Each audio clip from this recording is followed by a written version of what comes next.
Beneath the flood myths and sunken ruins, before Atlantis had a name there, were others. Civilizations erased not just by time, but by design. Some were swallowed by oceans, others dissolved into legend. And a few? They never really left. This isn't just ancient history, it's the story of worlds we were never meant to remember. Strap in. We're diving into the most terrifying pre-flood civilizations you've never heard of, and the deeper we go, the less human it gets. Before we dive headfirst into forgotten worlds and forbidden memories, hit that subscribe button so you never miss a descent this deep. And, while you're here, drop a comment. Where on earth are you watching from, and what time is it right now? Let's see how far across space and time this community reaches. The Kalpas. Before there was time, before there was Earth, before even the idea of civilization, there were the Kalpas. Not a single civilization, but an infinite cemetery of the entire epochs crumbling in silence, erased not by war, but by breath. In Hindu cosmology, time doesn't flow like a river. It churns like a cosmic washing machine, cycles within cycles, nested like Russian dolls made of stars. One kalpa equals a day of Brahma, about 4.32 billion years. And just as you start to wrap your head around that, it ends, dissolved, drowned, rebooted. Every kalpa ends in pralaya, a word that sounds gentle like lullaby but translates to utter annihilation. Sometimes by fire, sometimes by wind, often by flood. The world ends, not with a bang, but a great slow inhale that sucks civilizations off the map like crumbs off a kitchen counter. Here's the terrifying part. They don't remember each other. That's the rule. Civilizations rise, make gods, build mountains out of faith and science, then fall into oblivion. Not one mention. Not one shard. Not one whisper of what came before.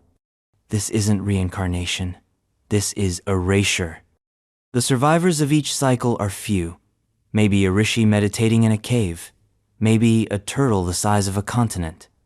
Maybe Manu, the proto-Noah of Vedic lore, drifting in a boat through cosmic floodwaters, carrying the seeds of humanity in his DNA. The rest? Gone. Backspace on the universe. Imagine being part of a society that knows its end has already been written. That this golden age of skyscrapers and smartphones is just another lap around the wheel. That your art, your wars, your love stories will be scrubbed away like chalk off a slate. That even memory, collective or otherwise, will be deleted. Now imagine knowing that this has happened before. Not once, not twice, but possibly millions of times. Because here's the kicker. We're not in the first kalpa. We're not even in the 100th. We're in the middle of a dream Brahma is having, and when he wakes up, we're done. Dust. Every kalpa has its own universe, its own people, its own gods. Think of them as simulations run by a being so old he no longer remembers why he started them. Civilizations emerge, evolve, enlighten, and then boom, reset. Welcome to the next level, which looks exactly like the last one, but with slightly different laws of physics and a different color sky. There's something dizzying about a civilization that contains within its mythology not just a great flood, but an infinite series of them. Not just Atlantis, but an infinite army of Atlantises, rising and falling in perfect, pointless rhythm. And unlike modern apocalypse myths, Kalpas aren't concerned with why the world ends. It's not punishment. It's not climate change or hubris. It's just time. Tick, tick, drown. The most ancient Vedic texts barely flinch at this. The Rig Veda doesn't scream or plead or shake its fist at the heavens. It just describes the mechanism, like a mechanic explaining how an engine overheats. Worlds age. They dissolve. New ones bloom. It's almost polite in its detachment. But if you read between the hymns, you can hear it. The slow-motion horror of inevitability. The doom baked into the very fabric of reality. In some interpretations, entire civilizations evolve spiritually, reaching such a high vibration that they transcend physical formally to be reabsorbed when the Kalpa ends. No escape. Enlightenment itself is just another step toward deletion. The Vedas speak of civilizations that stretched across galaxies, cities made of light, temples that floated in the sky, beings with 1,000 arms, and wisdom older than atoms, all of them gone. All of them sunk beneath the waves of cosmic entropy. We don't have their ruins. We don't have their names. We have their silence.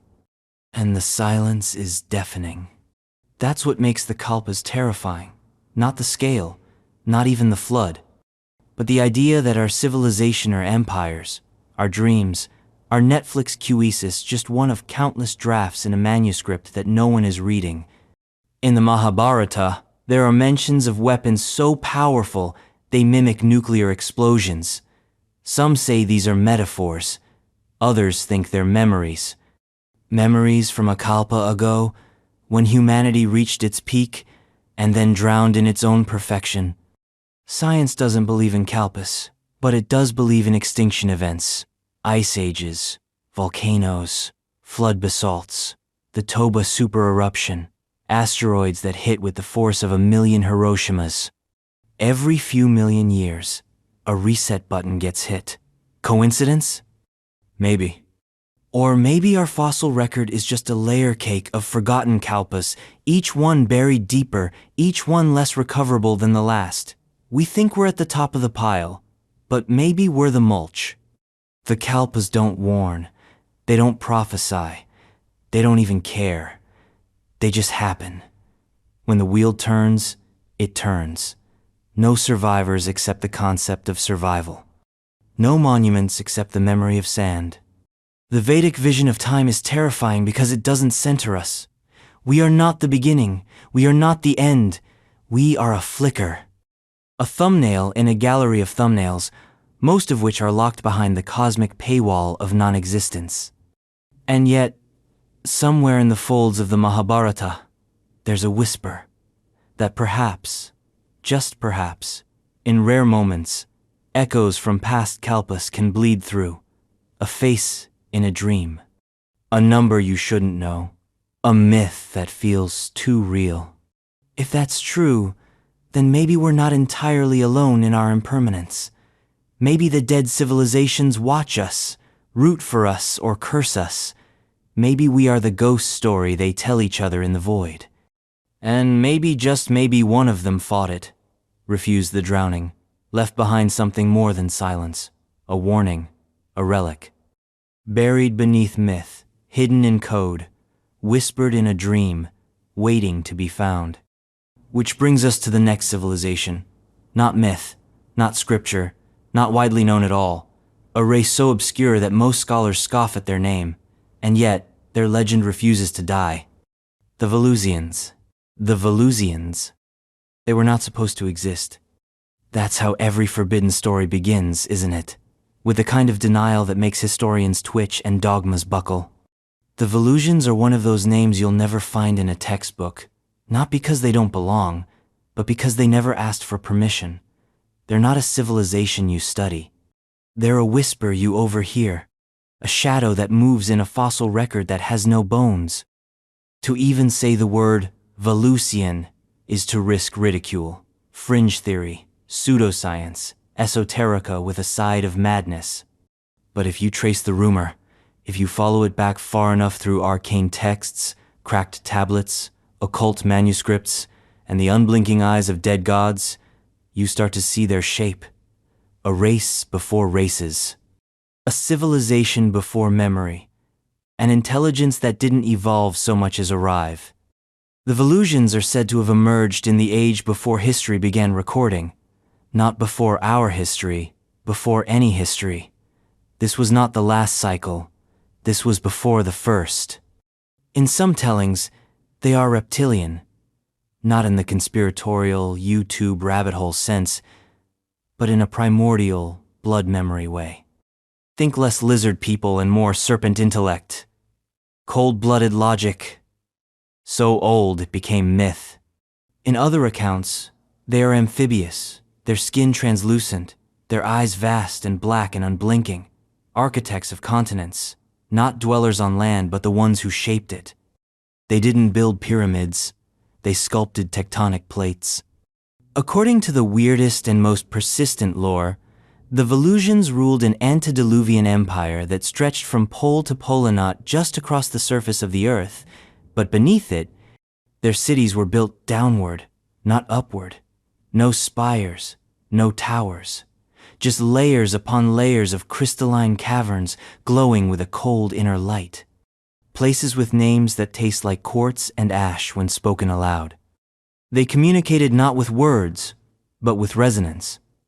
Thought vibrations etched into the stone around them. Entire philosophies embedded in the walls like fossils of consciousness. The flood that took them wasn't water. It was time. Time, which erodes even the concept of existence. Time, which unspooled their architecture until it crumbled into myth, then metaphor, then noise. They weren't forgotten, they were unremembered. But not completely. Because the Valusians didn't vanish cleanly. They left traces, anomalies. Fossils that don't belong to any known species.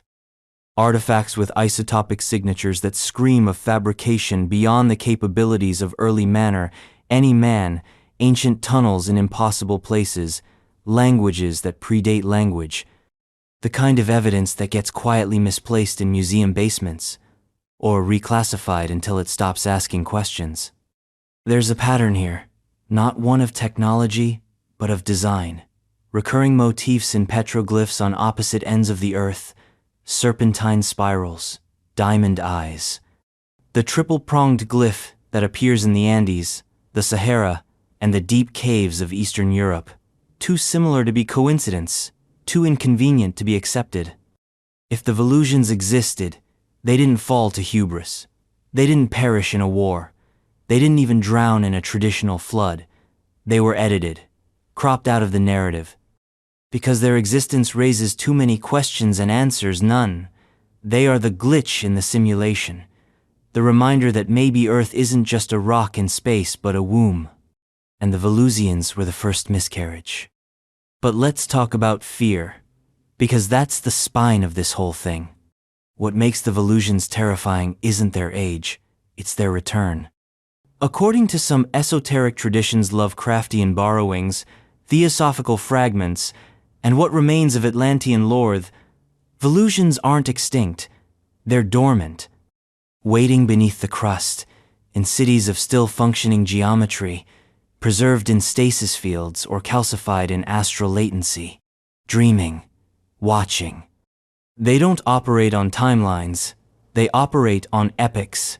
1,000 years to them is a cigarette break. They sleep through ice ages, the way we nap through thunderstorms. But when the signals line up, when the stars shake hands, or the resonance stabilizes, they wake. And when they wake, the world doesn't end. It changes, subtly, irrevocably, as if a new OS is being uploaded into the planet's hard drive. Gravity glitches, dreams get shared, stone turns soft. Your reflection starts blinking before you do. There are people who claim to have contacted them, not through seance or ritual, but through accident, falling into a cave system that shouldn't be there, tuning a radio and hearing a voice that isn't quite sound. One geologist in the 1930s swore he found a chamber in the Pyrenees where time slowed to a crawl and where carvings pulsed under his flashlight like breathing skin. He disappeared 2 weeks later. His notes were found burned, his compass still spinning. To some, the Valusians are demons. To others, angels. But the oldest text-fragmented ciphers from cults that predate Sumer call them simply the first architects. Not creators, not gods, architects. As in, engineers, designers, builders of a system that was not meant to include us. We were the accident. The fungus growing in the cracks of their abandoned structures. And that's the real horror, isn't it? Not that they might return to destroy us, but that we were never part of the plan, that the Valusians don't hate us, they just don't care. Imagine civilizations so old they don't even register us as sentient. They look at humanity the way we look at mold on old bread. A nuisance, an infestation, something to be scraped off so the system can function again. Or maybe not even that. Maybe they look at us and see potential. The same way a surgeon looks at a tumor with interesting growth patterns. Dissectable, replicable, upgradable. In this way, the Valusians might be the most human of all the pre-flood civilizations because they are utterly devoid of illusion. They see what is, not what should be. They don't worship, they don't moralize, they don't build temples, they build systems. Systems that survive everything, including their creators. And somewhere beneath all that, buried in rumor and rock and dream and madness, there's a whisper that the Valusians weren't alone. That there was a war. A war before wars. A war so old it's not remembered in stories, but in nightmares. A war that cracked the planet and bled the sky. The Valusians versus something older. Something not built. Something born. Whatever it was, the flood that followed wasn't just about water. It was a hard reset, a magnetic cleanse, a deletion of planetary cache. And still, the Valusians endured. In some form, somewhere, watching, waiting. And as ancient as they may be, as alien, as removed from human experience as a glacier is from a candle flame, there is one trait they share with us, one flaw. Curiosity. They want to see what happens next. Which brings us to a place most people think of as metaphor. A location not on any map, but constantly lurking under your feet. A realm of endless cities beneath the earth, ruled not by humans, but by beings older, colder, and infinitely more serpentine. Patala. If your mind's already reeling from cosmic cycles and serpent gods, imagine what's still to come. Make sure you're subscribed so you don't miss a single revelation, and while you're still tethered to this reality, let me know in the comments, where are you watching from? And what time is it in your corner of the multiverse? Patala. There are cities under your feet, right now. Not caves, not subway stations, not fallout shelters or government bunkers, but cities, vast, breathing metropolises, carved into the bones of the world, older than Mesopotamia, older than the flood, older than anything that walks in sunlight. Welcome to Patala. In Hindu and Buddhist cosmology, Patala is not hell, it's not punishment, it's not a place of torment or sin. That's too easy, too Western. Patala is something worse. It's civilization perfected and then buried. Picture this. 7 realms stacked below the earth like the tears of a drowned ziggurat. Each one larger, more ornate, more bizarre than the last. Some call them the Loka's realms of existence. Others say they are physical places, reachable through cave systems, oceanic trenches, or, if you're unlucky, certain temples no longer on maps. At the top layer of Patala, the architecture still mimics ours. Recognizable walls, steps, statues of serpent kings. But as you go deeper, geometry starts to rebel. Right angles become impossible. Corridors bend in ways your spine doesn't like. Light behaves like a liquid. And time? Let's just say watches don't work past the 3rd level. The beings who dwell there are not demons. At least, not to themselves. They are the Nagas, serpent beings. Sometimes with human torsos, sometimes fully Ophidian, always described with beauty sharp enough to cut skin. In some stories, they are wise. In others, monstrous. But the oldest tellings, the ones whispered by mad sadhus on riverbanks, say the Nagas are the inheritors of a world that came before ours. A civilization so advanced it chose not to compete for the surface, but to outgrow it. According to certain Pre-Adamic texts, Patala is more opulent than anything on Earth. Its cities are jeweled, its palaces shimmer with lights that have no source.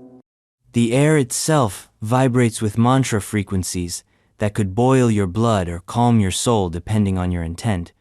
Rivers of honey and milk flow alongside machines made of living metal. The very laws of physics bend to aesthetics. Gravity is optional. Architecture is alive. Nothing is practical.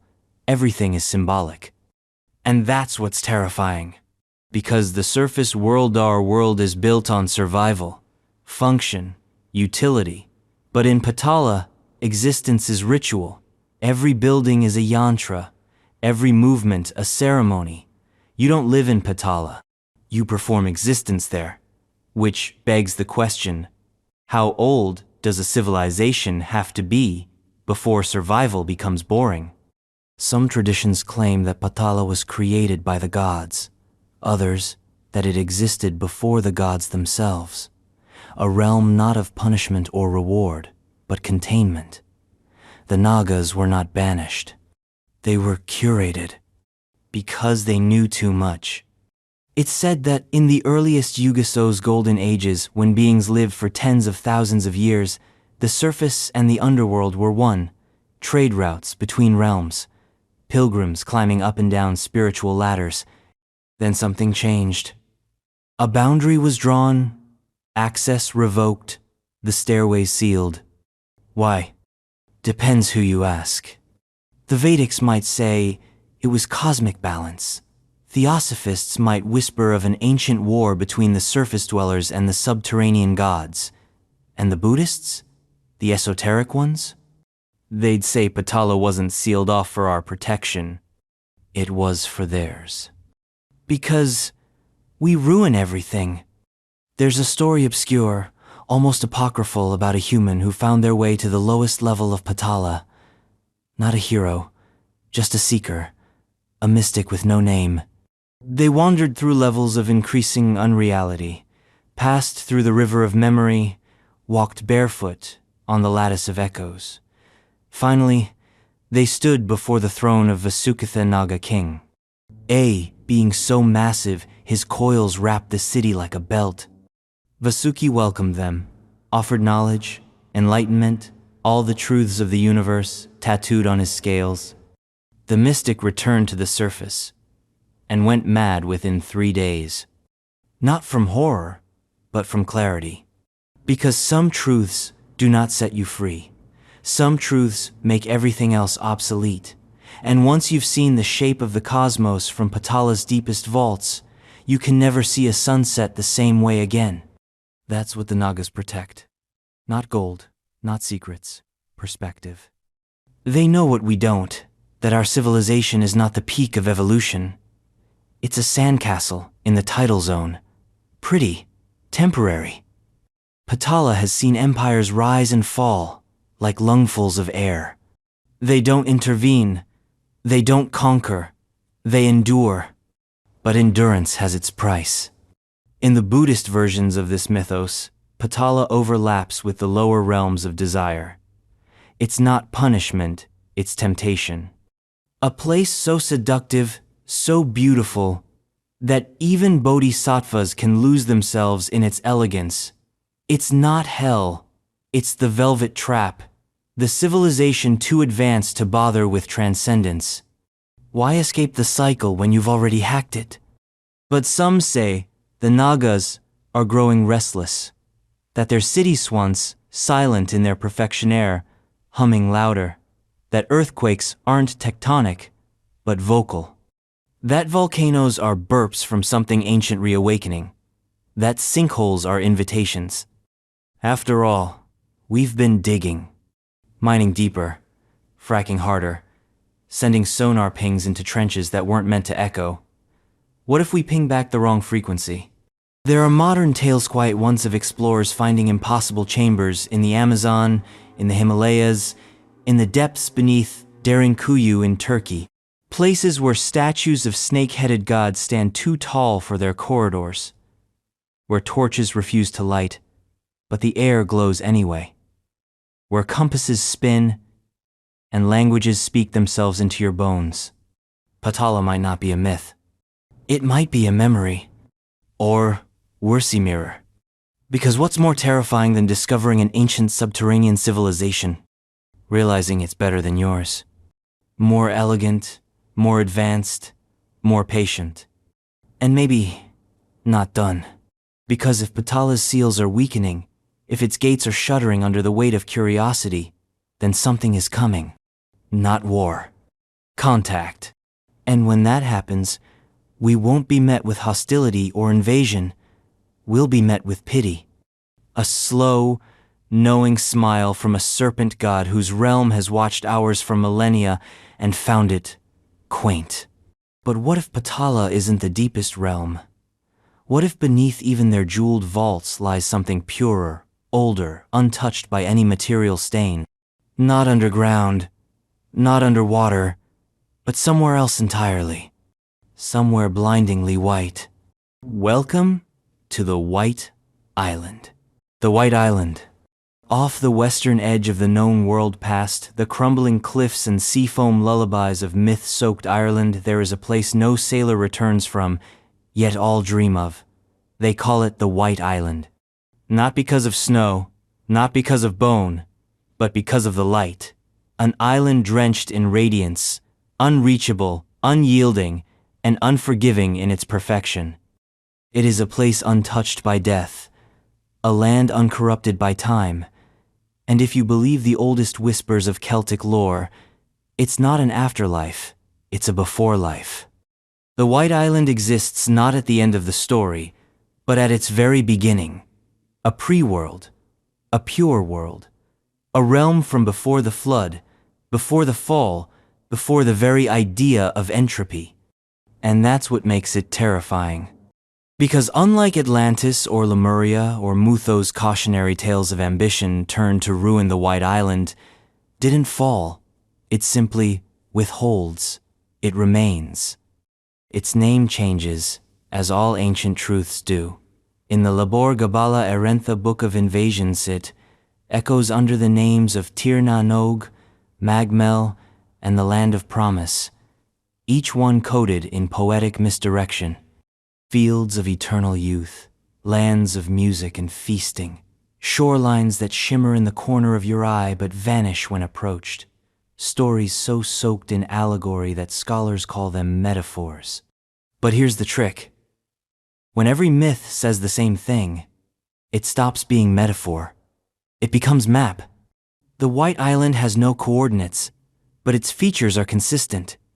Endless green plains, where the grass never wilts, trees heavy with fruit that never rots, rivers of silver winding through hills of singing stone, a sky stuck in permanent dust knot, dark, not light, just eternally suspended in golden hour. There is no decay, no death, no age, no war, and no memory of earth. Those who go there forget. That's the price. The deeper you step into paradise, the more your previous life fades like a fever dream. Mothers forget children. Warriors forget causes. Lovers forget the names they once screamed. What's left is a kind of blissful amnesia, perfect existence without past, without future, only now. It is the ultimate erasure, not through violence, through beauty. Think about that. A civilization so ancient it predates history and so perfect it refuses to participate in it. The White Island does not fall because it does not rise. It does not rule because it does not care. It simply is. And for millennia, it has outlived every empire, every flood, every apocalypse, by doing the one thing humanity refuses to do: nothing. But that doesn't mean it's empty. Some myths say the White Island is populated by the Tuatha De Danantha Shining Ones, tall, radiant beings who fled underground or across the sea when humanity took the surface. Not gods, not elves, but something in between. Some say they were the original inhabitants of Earth, before the veil of mortality was drawn. Others claim they arrived from elsewhere skyships, otherworld gates, places with more vowels than consonants. They live in silence, in celebration, in unbroken ritual. And if that sounds utopian, consider this. What kind of civilization survives unchanged for aeons? What happens to a culture with no need for innovation, no death, no birth, no struggle? It stops evolving. It becomes ossified, perfected into stillness. The White Island isn't a refuge, it's a loop. Time doesn't pass there. It circles. There is no history-only rhythm. Eternal dances, eternal songs, eternal feasts, joy without change, laughter without surprise. It is, quite literally, timeless. And time, as it turns out, is what makes things real. That's the horror beneath the beauty, the quiet, creeping fear that the White Island isn't just pre-flood, it's outside the flood, a realm that exists parallel to our decay, watching it like a play on repeat. The Tuatha De Danann aren't dead, they're bored. And boredom, in immortals, is dangerous. There's a story in Irish myth, one that feels too modern to be ancient, and too ancient to be fiction. A warrior named Bran sets sail after hearing a mysterious melody music that no human should understand. It leads him across the sea to the White Island, where he is greeted with celebration. Time passes in joy. Then, he decides to return. Only, when his ship lands, no one recognizes him. He asks for his family. They don't exist. He asks about the king. The name is unfamiliar. Then someone touches him, and he crumbles into dust. Because centuries had passed. Because he'd been gone for what he thought was a few days. The island preserved him, suspended him, but once he re-entered the timeline of decay, his true age caught up with him in a heartbeat. That's the curse of the White Island. You don't age there. You age here. You're a ghost the moment you leave. In this way, the White Island is a black hole of time. It doesn't let you die, but it ensures you can never live again. And still, people search for it. Sailors? Mystics? Madmen? Some believe it's in the Atlantic. Others say it was swallowed by a seaquake, or cloaked in illusion by divine decree. The more esoteric among us suggest it's a realm you reach not by ship, but by frequency and attunement of spirit so precise that only the most transcendent souls can find the doorway. Or maybe it finds them. What if the White Island isn't just a place, but a memory trapped in the human psyche? A ghost of paradise before the fall, encoded into our dreams, the reason why we reach for utopias. The itch behind every religion, every empire, every flood myth. Not a story, but a scar. Because if the White Island is real, then so is what came before it. A world that was not broken. A version of Earth that didn't need fixing. A civilization that didn't build monuments because it had no need to prove its existence. But here's the twist. What if it did flood? What if the White Island we speak of now isn't the original but the last refuge of a dying perfection? The only part of a vast, ancient culture that managed to escape the deluge? What if the rest of their empire, the towers, the cities, the archives of cosmic knowledge, were all wiped out in one blinding, sea-drenched moment?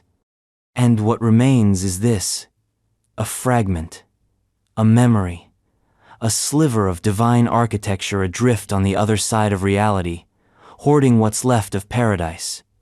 If so, then the White Island is not just a myth, it's a wound, a preserved slice of what we once were, and maybe, just maybe, what we are meant to become again. But to do that, to earn re-entry, we must first prove we're not the same fools who flooded it in the first place. We must remember what was lost. We must rebuild without repeating. And the White Island will watch. Because it's always watching. Not with malice, not with hope, but with the still, unblinking patience of something that has already seen the ending and knows we haven't even begun. And what comes next isn't a return to the light but a leap into it, into something higher, purer, colder. Because just above the earthly plane, just shy of godhood, there waits a realm not built for mortals but for those who are about to become something else entirely, a celestial realm. The Tushita Heaven. The Tushita Heaven. High above the smog of mortal craving and below the roaring silence of final nirvana, there is a place so calm, so removed from the panic of existence, it's terrifying. A realm of still souls. A sanctuary for those on the brink of godhood. This is not a civilization in the conventional sense. It is not a kingdom of people, but a waiting room of perfected minds. Welcome to Tushita Heaven. But don't let the name fool you. This isn't a fluffy cloudscape with harp music and moral judgments. Tushita is not a reward. It is a crucible. A transitory holding pattern for future Buddhists, those rare beings who have done all the work, seen all the truths, walked all the paths, and are now simply waiting for their final descent back into the chaos one last time. Terrifying, isn't it? That the most enlightened beings, the most awakened minds, don't just dissolve into light and leave everything behind. They come back. They choose to. They return not to lead armies, not to perform miracles, but to suffer. One final round of pain, of flesh, of screaming time, so they can pull others out with them. That's what Tushita is for. The edge of the cosmic cliff, the pre-flood of consciousness. The imagery is serene, but the implications are harrowing. Imagine a city not made of stone or metal, but of ideas, structures of karmic balance, roads paved with insight. The air itself buzzes not with molecules, but with the vibration of intention. It is said the devas of Tushita do not speak, they transmit understanding. No words, no gestures, just truth, delivered like thunder with a feather's touch. And at the center of this hyper-mindful metropolis is a single figure, Maitreya, the future Buddha, sitting perfectly still in a hall of mirrors that do not reflect light, but karma. He sees all, not in the voyeuristic sense, but in a way that breaks causality. Maitreya knows what you will do before you know it, and he waits, not in boredom, not in anticipation, in purpose. Because Tushita is not timeless, it is time-tuned. Every being there has earned their place, not through worship, but through the absolute destruction of ego. Through lifetimes of terror, poverty, war, detachment, meditation, sacrifice, and compassion so severe it leaves scars in the soul. The devas of Tushita are not gods. They are wounds that have healed correctly. Now imagine what kind of civilization that creates. This is a realm where every citizen is a potential world saver, where every whisper could become a sutra, where no one clings, but everyone remembers, where emotions have been refined into something beyond what mortals can feel, love without possession, joy without giddiness, sadness without despair, pure experiences, raw and undiluted. What kind of politics does that civilization have? None. And that's the horror of it. No rulers, no hierarchies, no ambition, just clarity. And clarity is the most alien thing in the universe. Because humans don't function on clarity. We function on stories, on chaos, on the tension between what we are and what we want to be. Tushita has no such gap. It is a realm where desire has been exercised, not satisfied. Everyone there knows exactly what they are. Nothing more, nothing less. And in a way, that's worse than hell. At least hell gives you drama, conflict, struggle. Tushita gives you reflection. It shows you the mirror of your being and dares you to look into it forever. No hiding behind excuses, no distractions. Just the truth, clean, bright, and merciless. This is not a place anyone stumbles into. You don't visit Tushita. You don't trip and fall into enlightenment. You ascend there only after mastering every realm below it, after surviving cycles of rebirth and death, so numerous, your name has been forgotten 10,000 times over. And then, when you finally crawl your way to the top of suffering's staircase, you wait. Because your job isn't done.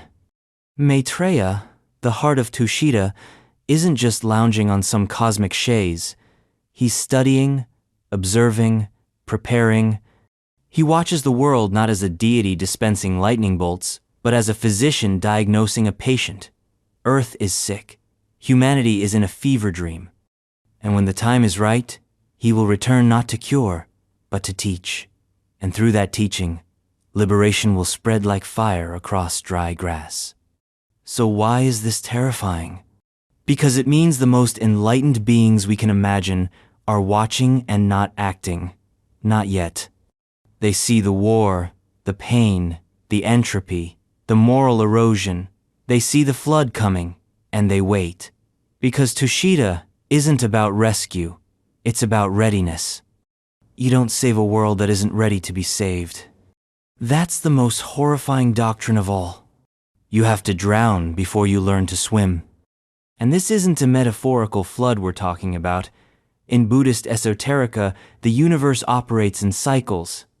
Kalpas, again massive cycles of creation and dissolution. Within each, countless mini-cycles, world systems rising and falling like lungs inhaling karma. Tushita sits on the ridge between these breaths.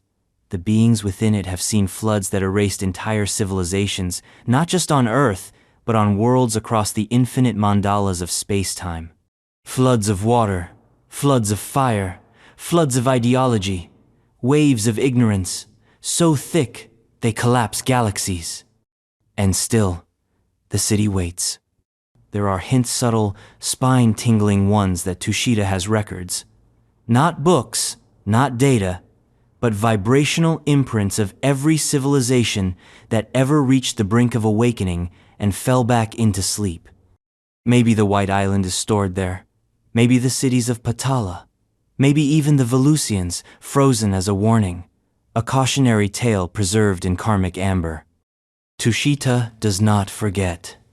It remembers every failed ascent, every fall from grace, every time a species touched transcendence with blood-stained fingers and recoiled. And yet, it still believes in us. Because the devas of Tushita didn't always live there. They were us, sinners, killers, liars, lovers, sufferers. And they clawed their way up the chain of becoming not because they were better, but because they chose differently. And that's the real nightmare. The realization that any of us could be them. That the line between flesh and light is not sacred, it's strategic. That everything you suffer through now isn't arbitrary, but curriculum. And that somewhere in the silence between breath and thought, a part of you remembers Tushita. A flash of recognition in a dream. A moment of stillness so perfect it terrifies you.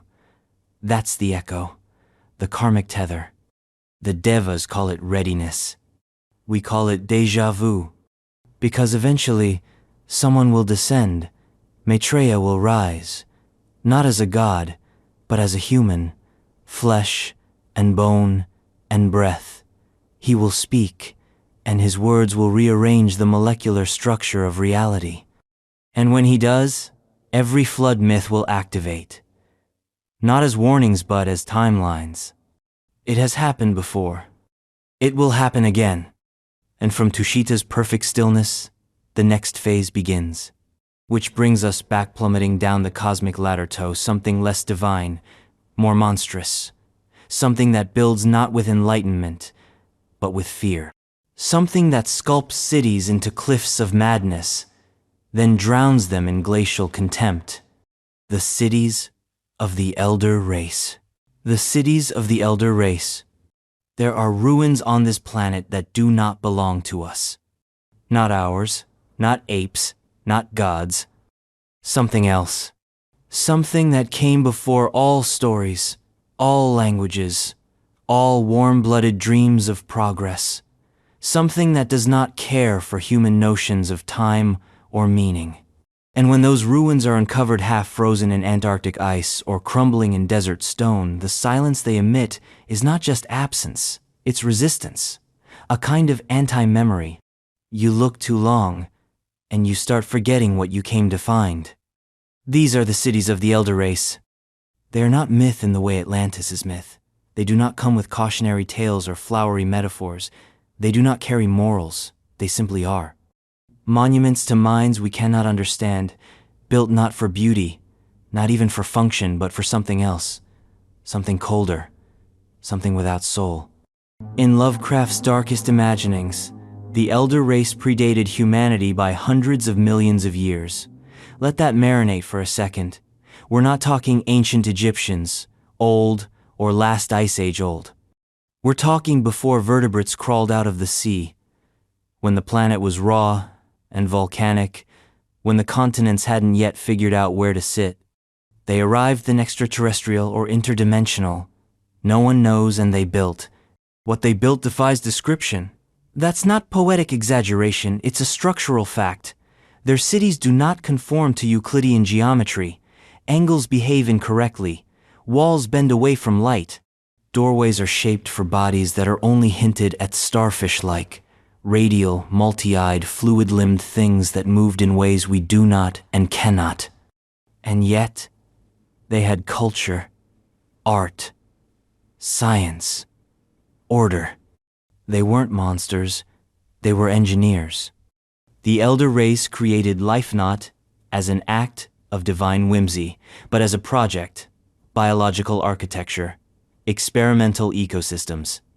They designed organisms the way we design software, for performance, adaptability, variation, and when those organisms outlived their usefulness, they were deprecated, decommissioned, extinct.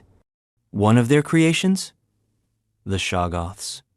Great, heaving protoplasmic entities, mindless at first, but capable of absorbing, mimicking, and eventually rebelling. They were the labor class of the Elder City's flesh tech, without loyalty. When the uprising came, it wasn't dramatic, just sudden. The Elder Race vanished, or escaped, or evolved, out of phase. And their cities remained. Empty, inhospitable, waiting. Because here's the thing, they weren't destroyed.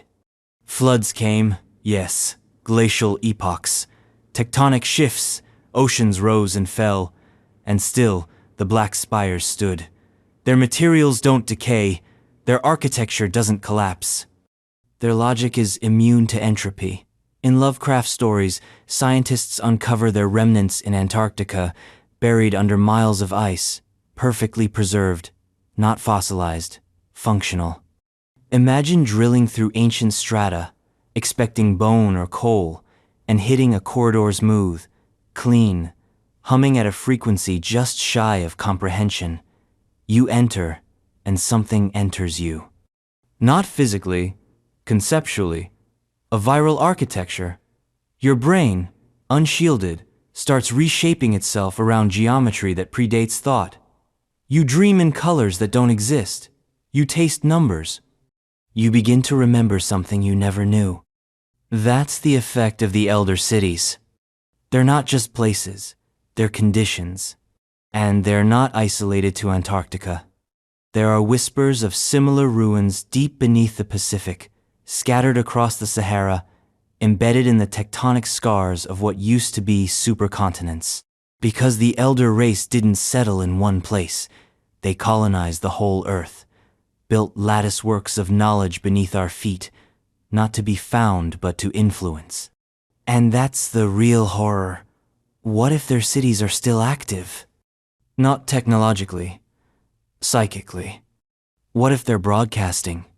Not signals in radio waves or Morse code, but dreams, nightmares, flickers of thought that crawl across the quantum foam of reality and root themselves in susceptible minds, writers, artists, madmen, prophets. What if the sudden burst of human myth, the sudden awareness of floods, cataclysms, great resets, what if that isn't our memory? What if it's theirs? A long-distance failsafe, a mental echo meant to awaken the constructs they left behind. And what are those constructs? Maybe us. Because here's a heresy. What if humanity isn't native to Earth? What if we were grown? Not in a test tube, not abducted and seeded, but coded. Genetically molded from simpler hominids, given a spark of something, not quite divine. Intelligence, creativity, the need to build, to question, to dream, not as a gift but as an experiment, a long-term observation. And when the data started flowing, when we invented cities, clocks, mathematics, nukes, that was the green light, a cosmic thumbs up. The experiment was working. But now, maybe it's working too well. Maybe we've reached the threshold, the place where intelligence becomes dangerous, where the subject begins to look back at the observer. And the elder race? They don't like being looked at. That's the secret no one talks about. Lovecraft's horror isn't just that these beings are old, or powerful, or vast.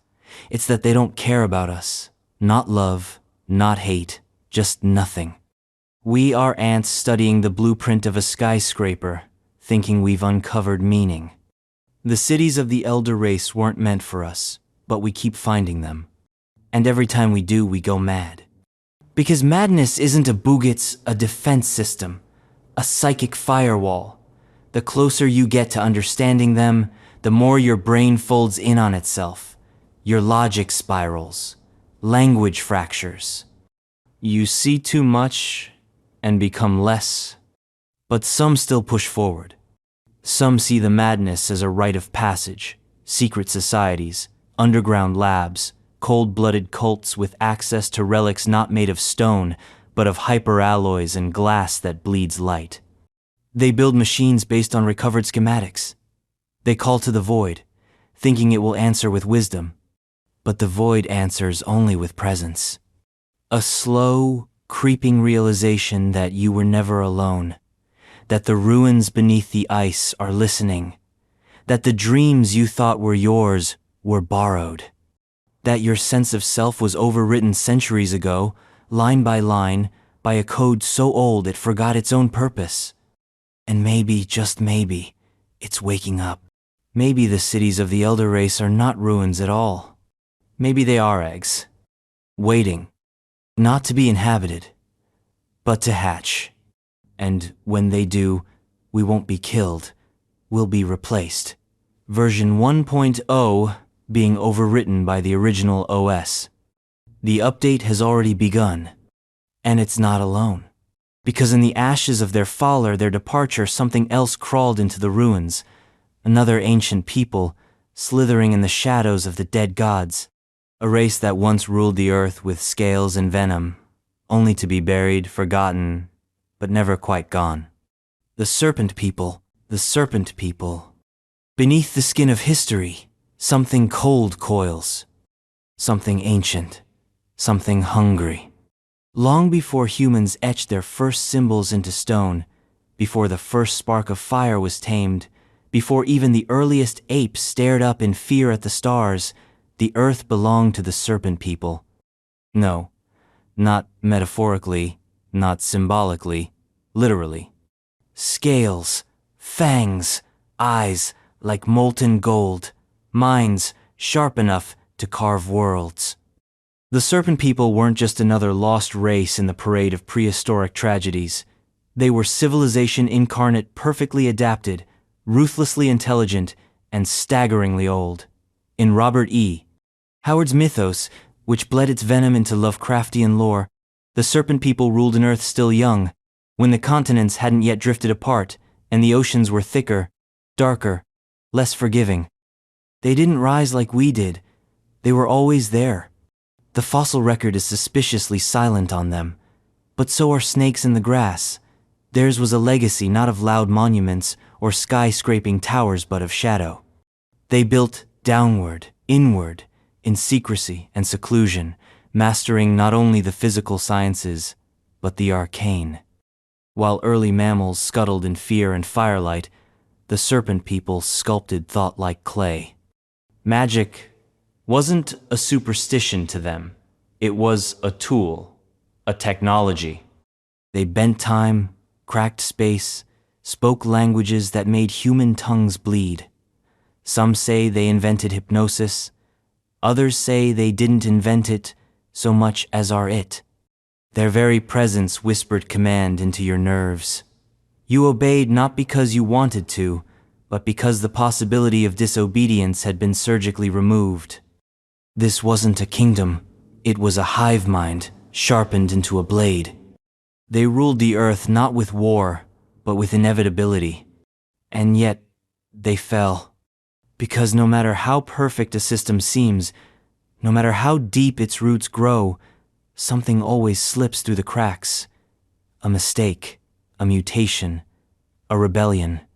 Some stories say the rise of mammal-seerly primates, hair-covered and irrational, was the beginning of their end. That the Serpent People, for all their genius, could not understand something as chaotic and illogical as emotion. Love, hate, hope. These weren't variables, they were contaminants.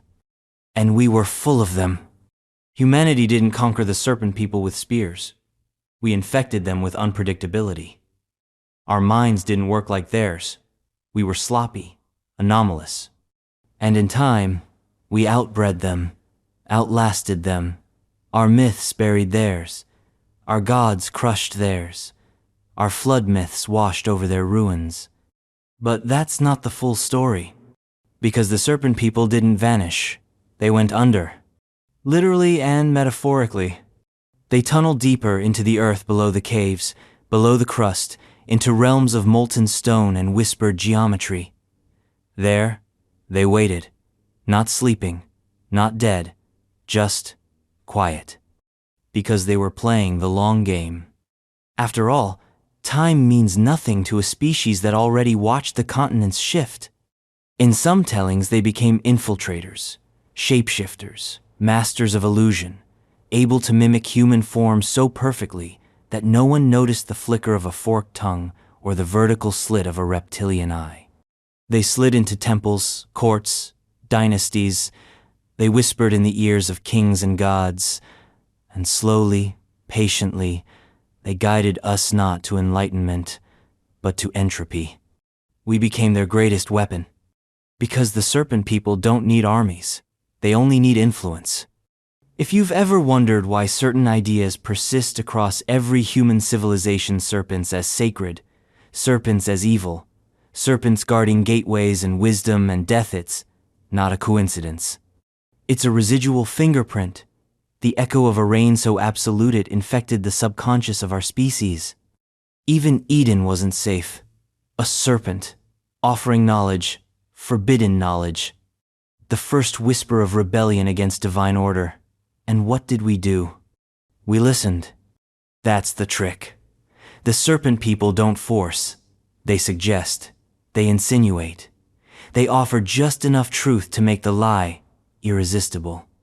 And what they want is not domination. It's return.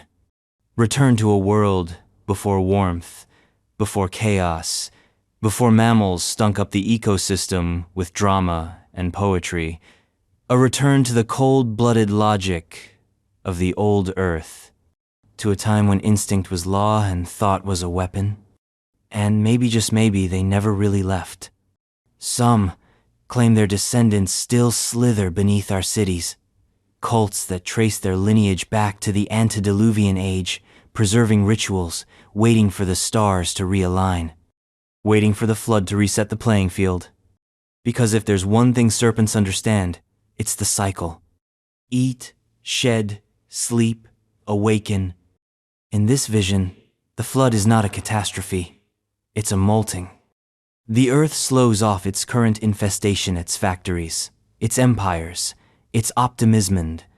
The Serpent People emerge from their deep halls, reborn in the ruins, not as conquerors, as rightful heirs.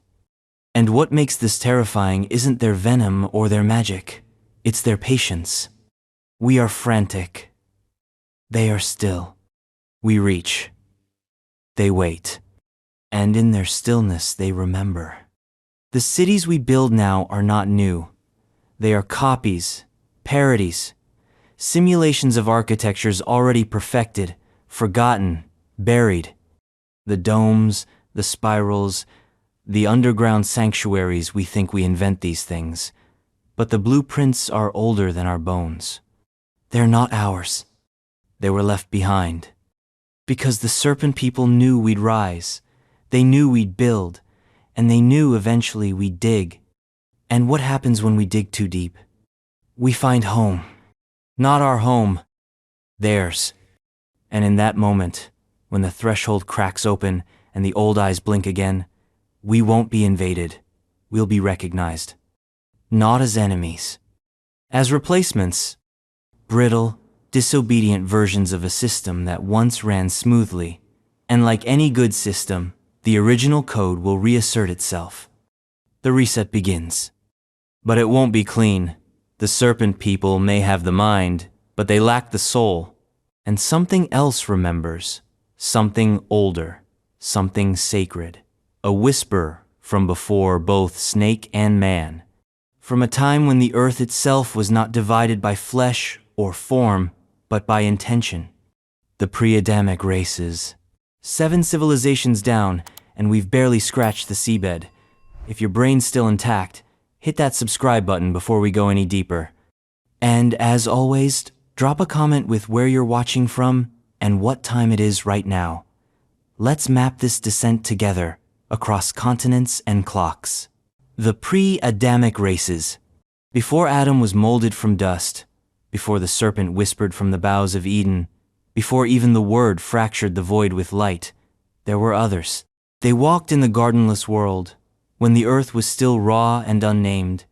They spoke no language, for none had been created. They bore no sin, for there was no law. They were not blessed, not cursed. Simply they're strange, silent, watching. These were the Pre-Adamic Races. Not myth in the sense of bedtime stories, not legend like Prometheus or the Nephilim. These are the fragments of fragment scraps of lore buried under centuries of theological editing, excised by councils and rewritten by popes, half remembered by heretics with too much wine and too little fear. But they persist, in Gnostic Gospels, in apocryphal scrolls, in the footnotes of burned books, and the dreams of mystics who no longer sleep. According to these obscure traditions, Adam was not the first man, not even close. He was the first chosen man, the prototype of a divine order. But before him, before the clay was shaped by holy breath, there were others, whole species, civilizations, failures, experiments, echoes. Some say the Pre-Adamic Races were humanoid, but not human, tall, radiant beings with no belly buttons and eyes like mirror-polished silver. Others describe them as squat, earthy things, closer to golems or titans than men. Some traditions even whisper of forms entirely non-physical light beings, or thought entities, or condensed emotion given shape. What unites these contradictory portraits is this. The Pre-Adamic Races were not fallen. They never had a fall. They were born outside the drama of sin and salvation, free from the duality that would later define the human experience. No serpent, no apple, no shame, just existence, pure and strange and endless. And that is precisely why they had to be erased. In the esoteric Christian view, especially in Gnostic circles, the creation of Adam wasn't a beginning, it was a correction, a reboot.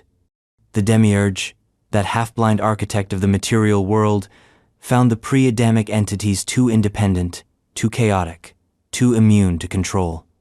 They could not be tempted, because they did not desire. They could not be ruled, because they did not fear. They did not build altars. They did not kneel. They simply were. And that was unacceptable. so they were swept away. Not with violence, not with brimstone or sword, but with something far more thorough. Forgetting. The flood, in this tradition, was not a punishment for wickedness. It was a data wipe, a full-scale metaphysical purge designed to erase the traces of those that came before. The pre-Adamic cities, philosophies, memories all, drowned not in water, but in the thick, black ink of historical amnesia. Only a few whispers remain. In some versions, the flood was literal. Vast deluges sweeping over an earth already ancient, sinking great crystal towers, swallowing libraries written in frequencies instead of words. The last of the pre-Adamics stood on mountaintops, watching their world dissolve into the deep, not with terror, but with knowing. They understood they weren't being punished. They were being archived. In other versions, the pre-Adamic world didn't end. It was locked, sealed behind spiritual thresholds, veiled from the new human eyes that would soon inherit the earth. Like a ghost file in the system, too vital to delete, too dangerous to open. A whole world humming beneath ours, out of phase, waiting for someone to remember the password. Some Gnostic sects believe these races still walk among us, unseen. Not aliens, not demons, just leftovers. Beings who don't quite fit the mold. They don't age, they don't belong. They understand too much and feel too little. You meet them sometimes, people who unsettle you without meaning to. The uncanny ones, the watchers. They're not here to hurt us. They're here to see if we last. Because Adam was the gamble. Humanity was the risky sequel, full of feeling and fury, shame and sacrifice. Created not to dominate, but to learn. And the pre-Adamic races, they were the audience, the beta testers. The original cast, written out in favor of something more dramatic. And yet, traces of their civilization remain. You can find it in the Oannes of Babylonian lorefish. Men who emerged from the sea to teach humanity language and law. In the Apkaluantediluvian sages, part man, part god, said to have preserved the secrets of the old world in clay tablets before the flood came. You see it in the sons of God and daughters of men mentioned in Genesis, a vague but damning hint that something else was here, breeding with us, changing us, pulling us sideways through history. Their architecture is rumored to exist in hidden places, non-Euclidean temples buried beneath the sand, glyphs that defy translation, impossible alignments of stone and starlight that suggest intelligence far older than any Sumerian or Mayan. Some even claim the Great Pyramid was built on something not by slaves or aliens, but as a capstone for a structure that predates the flood by millennia. And the question that keeps surfacing, again and again, like a dead thing that refuses to sink, is this: why were they erased? Because the idea of a pre-Adamic world isn't just heresy, it's an existential earthquake. It means humanity is not the beginning, but the middle. It means our myth of exceptionalism is a polite lie. That we're not the first children of the divine. We're the replacement. And nothing fuels terror like obsolescence. Imagine living in a house, thinking you built it, only to find strange blueprints in the walls, doors that lead nowhere, shadows that fall wrong, a whisper in the night that says, "We were here first." Some scholars dismiss all this as symbolic, allegory for the gap between animal and man, spirit and flesh, but symbolism doesn't leave behind flood stories in every culture. It doesn't explain why ancient peoples across continents insisted on remembering a world that had no place in their own histories. It doesn't account for the fear.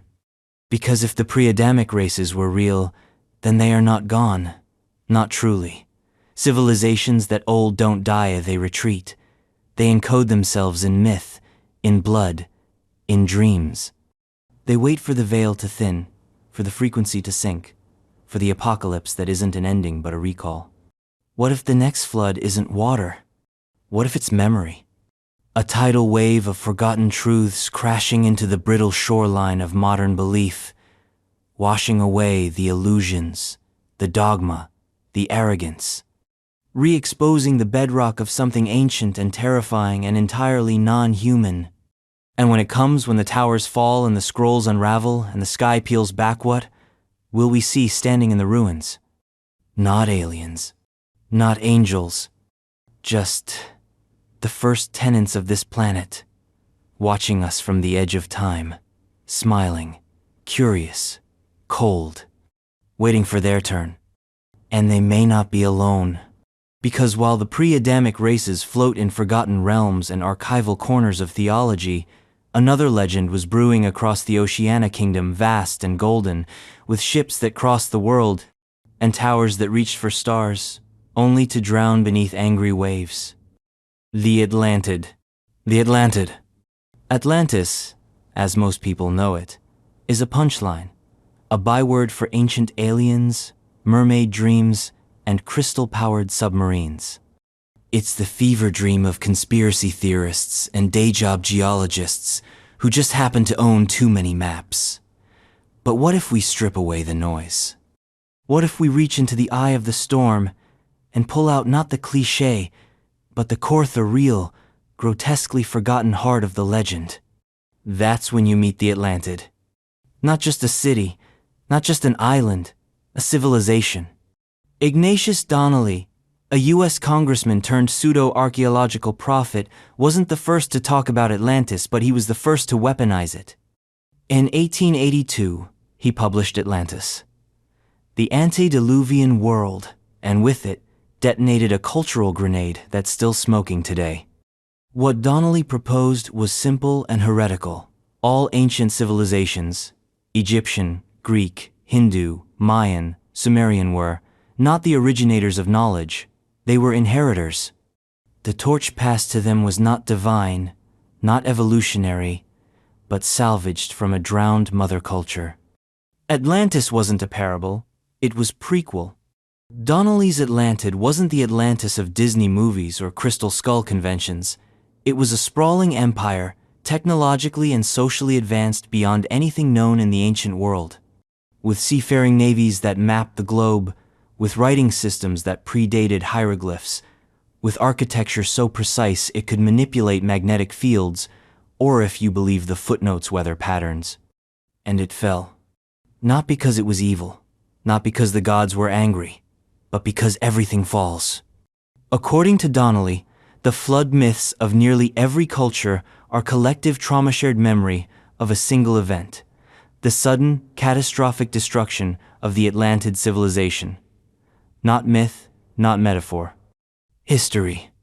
Here's the terrifying part. The clues are everywhere. Donnelly pointed to uncanny architectural similarities between Egypt and Mesoamerica. He obsessed over linguistics, claiming connections between Old World and New World tongues. He saw too many pyramids, too many flood myths, too many thunderbolts hurled by gods who arrived from the sea. To Donnelly, it wasn't coincidence, it was evidence. The Atlantid wasn't a fantasy, it was the missing chapter in the human story.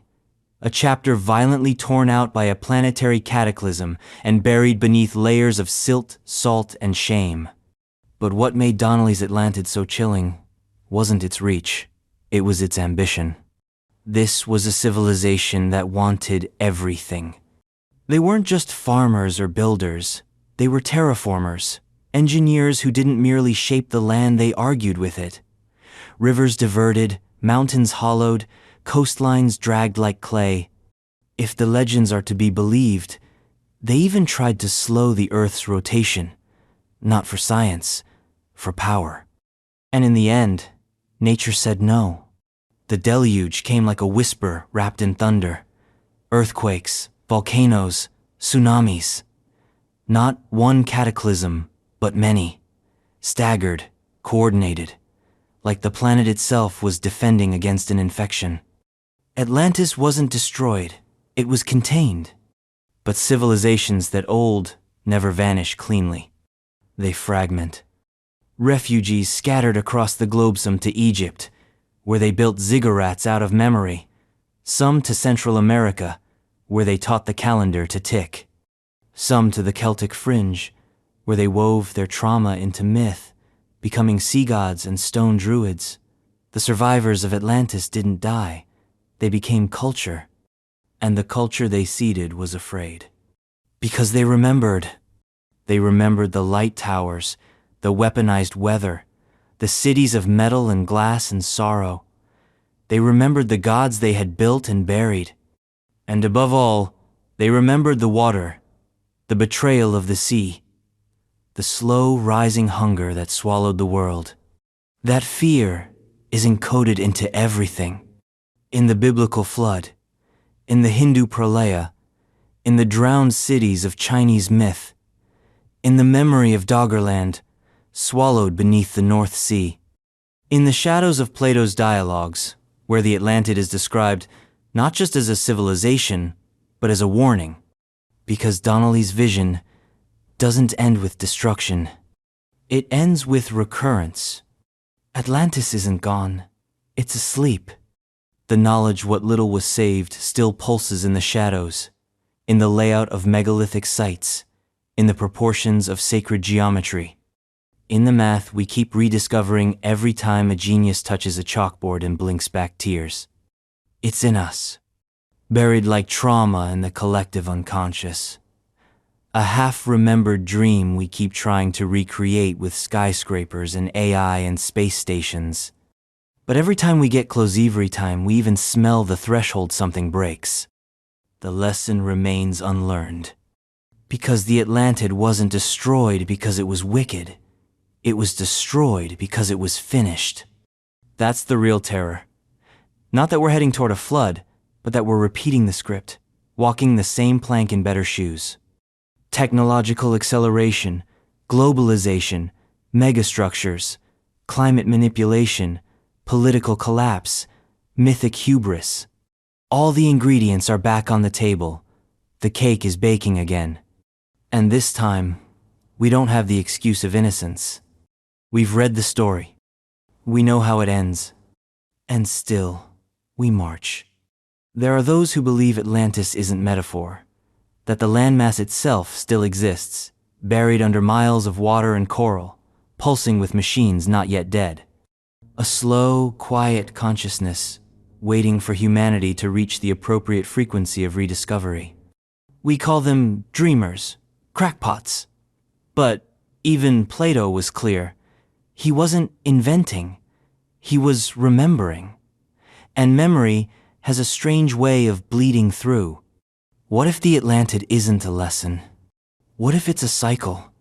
What if civilizations like it come and go in waves, each one rising higher, falling harder, sinking deeper into the collective trauma of the species? Atlantis, then us, then something worse.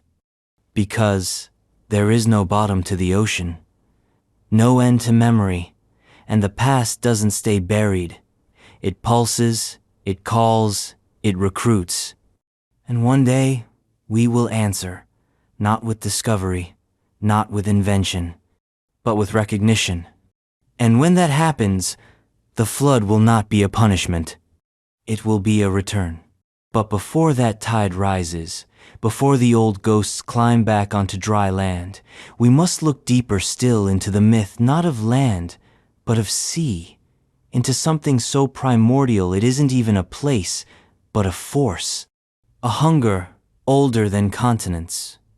The yam. Before the world was carved into nations, before man carved names into stone, before even the gods themselves carved order from chaos, there was yam. Not a civilization, not a city, not a species, a force. A primordial sea deity in Ugaritic myth, but more accurately described as the embodiment of chaos in fluid form. Not just water, but unclaimed water, untamed water. The liquid darkness that existed before rivers had banks, before oceans had tides, before any boundary dared to name it. Yam was not the sea. Yam was everything the sea tries to forget, and it hated order. If you're trying to slot this into the classic mythological pattern good god versus bad god, heaven versus hell, you're already off course. Yam isn't evil. Yam doesn't do morality. It simply is, like pressure, or radiation, or the silent scream of tectonic plates. It doesn't destroy because it wants to. It destroys because it must. And what it destroys is form. In the earliest tablets from Ugarit Bronze Age, cuneiform, echoing from a forgotten coast yam, is cast as the enemy of Baal, the storm god, the bringer of rain, the manager of crops, the patron of that most fragile miracle, civilization. Baal is structure. Baal is weather with a calendar. Yam is weather that never ends. The sea that swallows cities and doesn't even burp. The myth is simple. A duel of gods. Baal versus Yam. Thunder versus tide. And of course, Baal wins. He defeats the sea, splits it in two, reigns over a newly structured universe. Classic mythic arc, right? But here's what they don't tell you. Yam doesn't die. Yam can't die. Because Yam isn't a being. Yam is what existed before beings, the chaos beneath the crust, the flood that keeps pushing against the gates of order, waiting for a crack. The silence that waits behind every storm. Yam is not gone. It's subdued, temporarily. That's the real lesson of the Ugaritic texts. Not that the sea was tamed, but that it was postponed. Civilization doesn't defeat chaos. It negotiates with it. And the price of that negotiation is eternal vigilance. Because Yam remembers every city, every temple, every tower that's dared to rise too high. Yam was there when Atlantis fell, when the Black Sea filled, when the waves overtook the Mesopotamian floodplains and buried every pre-Sumerian dream beneath layers of mud and myth. Yam doesn't strike often. It waits. But when it does, it doesn't come as a god. It comes as regression. Mudslides, tsunamis, island nations gone in a night. Not just water but erasure. Salt water that seeps into the scrolls and ruins the ink. That rots the records. That reclaims memory. Yam is not the flood. It's the flooding. It's the ongoing threat that your foundations, your literal, psychological, and spiritual foundations are never truly safe. Because we think we've won. We've built levees, dams, drainage systems. We've mapped the oceans, dropped sensors into their bellies, flown drones over their dying reefs. But we've forgotten something crucial. Yam doesn't care about geography. Yam lives in formlessness. It doesn't need oceans to return. It only needs chaos. Financial collapse, religious upheaval, cultural entropy, the rising tide of uncurated information, unfiltered rage, unfocused despair. Yam is not always wet. Sometimes Yam is viral. A psychic flood, a drowning of meaning. And the worst part? We invite it. Every time we reject order for spectacle, every time we choose noise over nuance, every time a structure, be it societal, architectural, or ethical, crumbles and no one bothers to rebuild it, Yam slips in through the cracks. And Yam waits.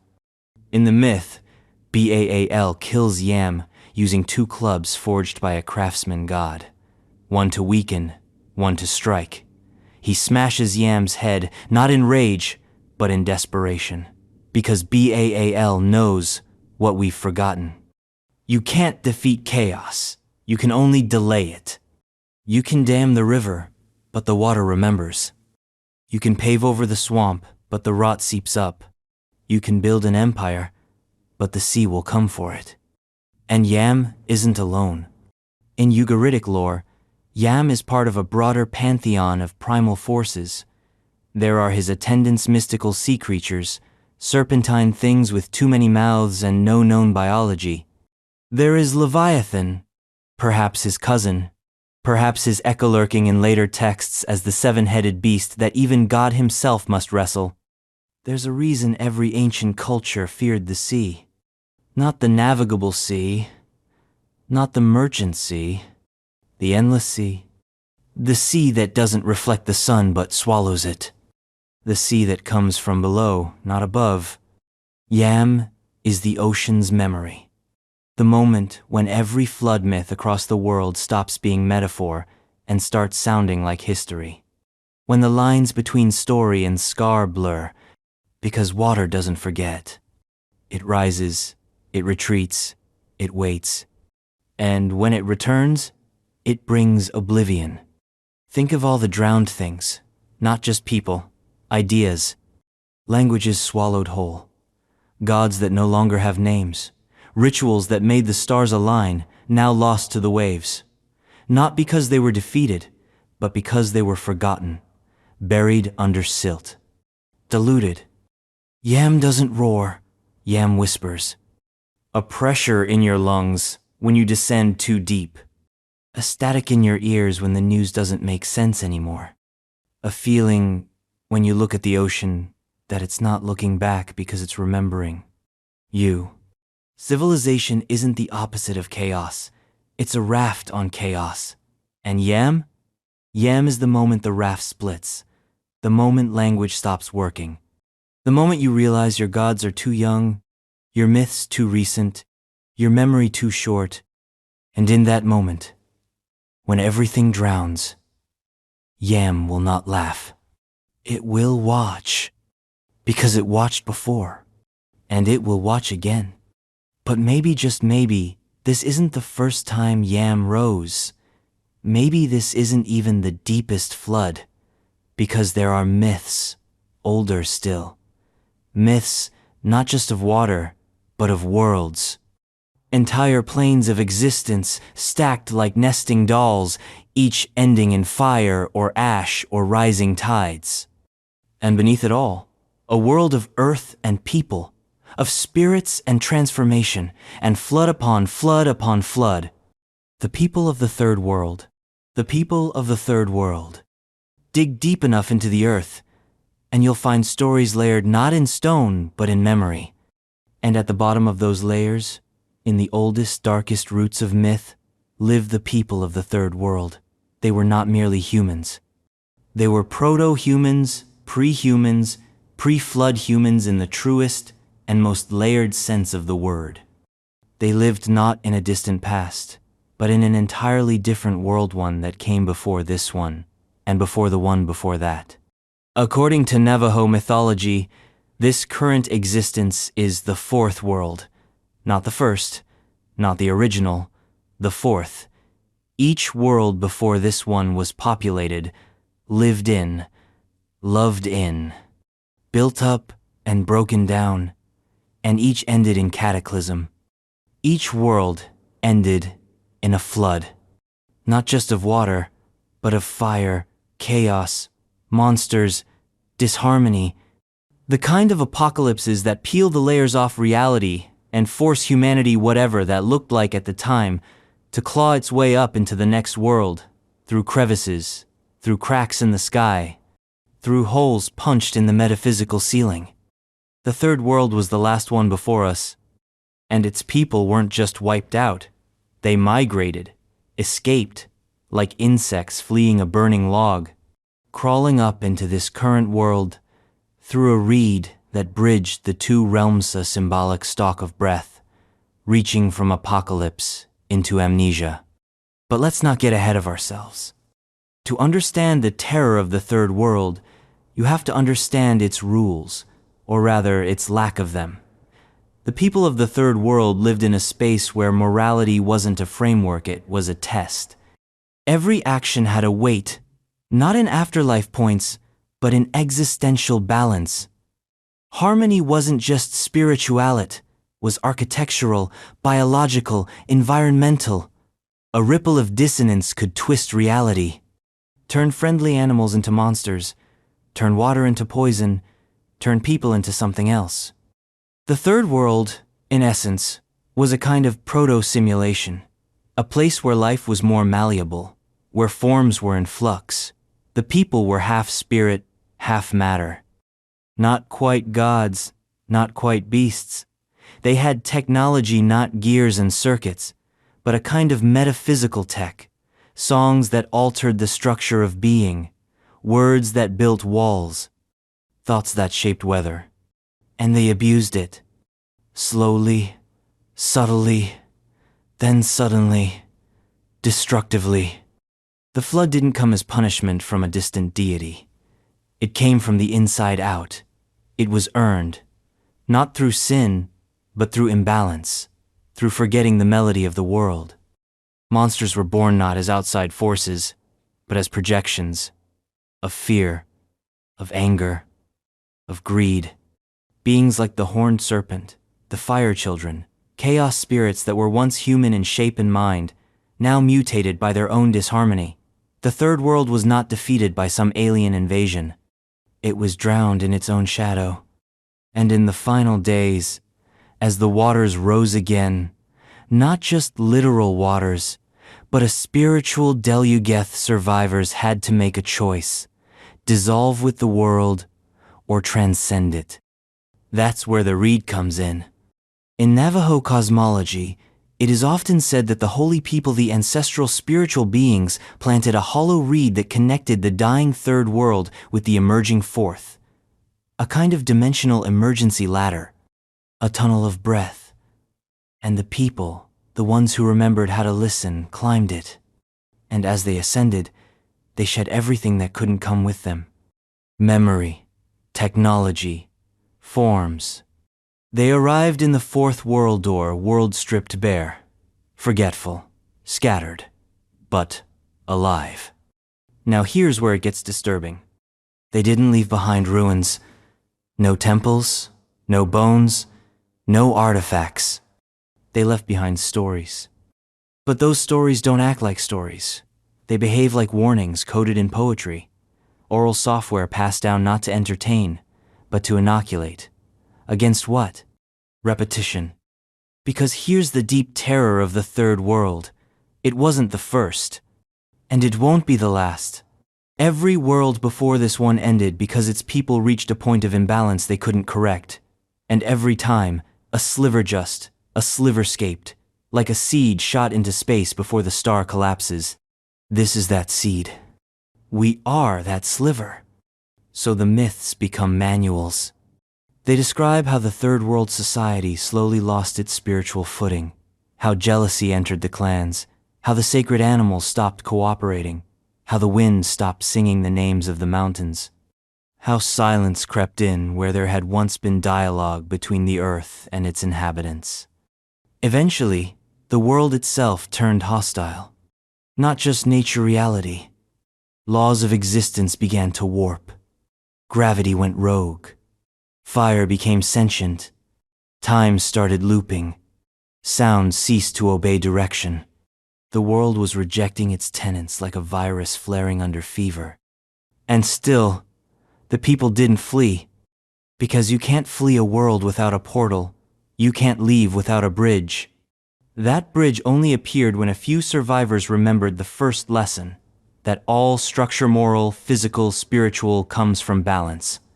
Only when enough individuals realign themselves with the ancient harmonies did the reed appear, not because a god placed it there, because they built it with their return to alignment. Climbing the reed wasn't just physical, it was psychological, metaphysical, a shedding of all the weight that couldn't pass through the aperture. Think of it like evolution by filtration. You don't get to the fourth world by being strong. You get there by being clean. That's why the people of the third world are so important. They are not lost to time. They are us. The earliest version of us that knew too much, too soon. That tasted the fruits of spiritual technology and poisoned the tree. That turned the world into a womb too toxic to birth anything new. And yet, survived. Which means we can fall again. Which means we probably will. That's the nightmare at the heart of the Navajo cosmology, not punishment. Cycle. The idea that we are not the first draft of humanity, not even the second or third. That we are simply the current passengers on a train that keeps crashing, always at the same turn, always under different skies. The flood is coming, not because we are evil, but because we are unbalanced. And the reed? It's not automatic. We have to build it from within. The stories of the people of the third world aren't about the past. They're about the next time. Because when the waters rise again, whatever form they take, be it climate, war, chaos, or collapse, we will face the same choice. Sink in our noise. Or climb toward silence. And if we make it, if we ascend, if we earn the next world, we'll find someone waiting there. Someone from even further back. From before even the deserts and floodplains had names. From the Neolithic twilight of the Fertile Crescent, where cities whispered before history began to shout. The pre-flood cultures of the Fertile Crescent. The pre-flood cultures of the Fertile Crescent. Before Eden had a serpent, before Uruk had walls, before Sumer pressed its cuneiform wedge into the soft, wet flesh of clay, there was another world, a quieter world, one made not of bronze and empire, but of obsidian tools, baked mud, and a hunger to build without yet knowing why. These were the pre-flood cultures of the Fertile Crescent. They were not Atlantean dreamers with crystal towers. They were not reptilian overlords or cosmic refugees. They were us, raw and unshaped, still blinking from the shock of becoming aware. And they may be the most terrifying of all. Why? Because they were real. The Fertile Crescent is what textbooks call a cradle of civilization, which is a polite way of saying, this is where the human experiments started to get dangerous.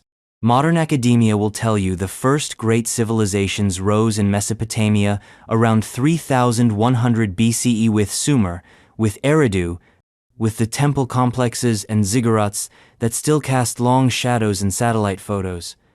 But scratch just a little deeper into the mud literally and you find something else. Jarmo, Satalhoyuk, Tel Abu Huraira, Jericho. Sites that whisper of cities before cities, people before peoples, cultures before culture. Places where humans gathered, stayed, built, and remembered. Long before any written language. Long before we were supposed to be doing this. These Neolithic settlements weren't supposed to exist at their scale or complexity. Yet they do. Satalhoyuk, in southern Anatolia, had population estimates in the thousands as early as 7,100 BCE. That's before metal, before the wheel, before the floodplains of Sumer had even begun to crack beneath the heat.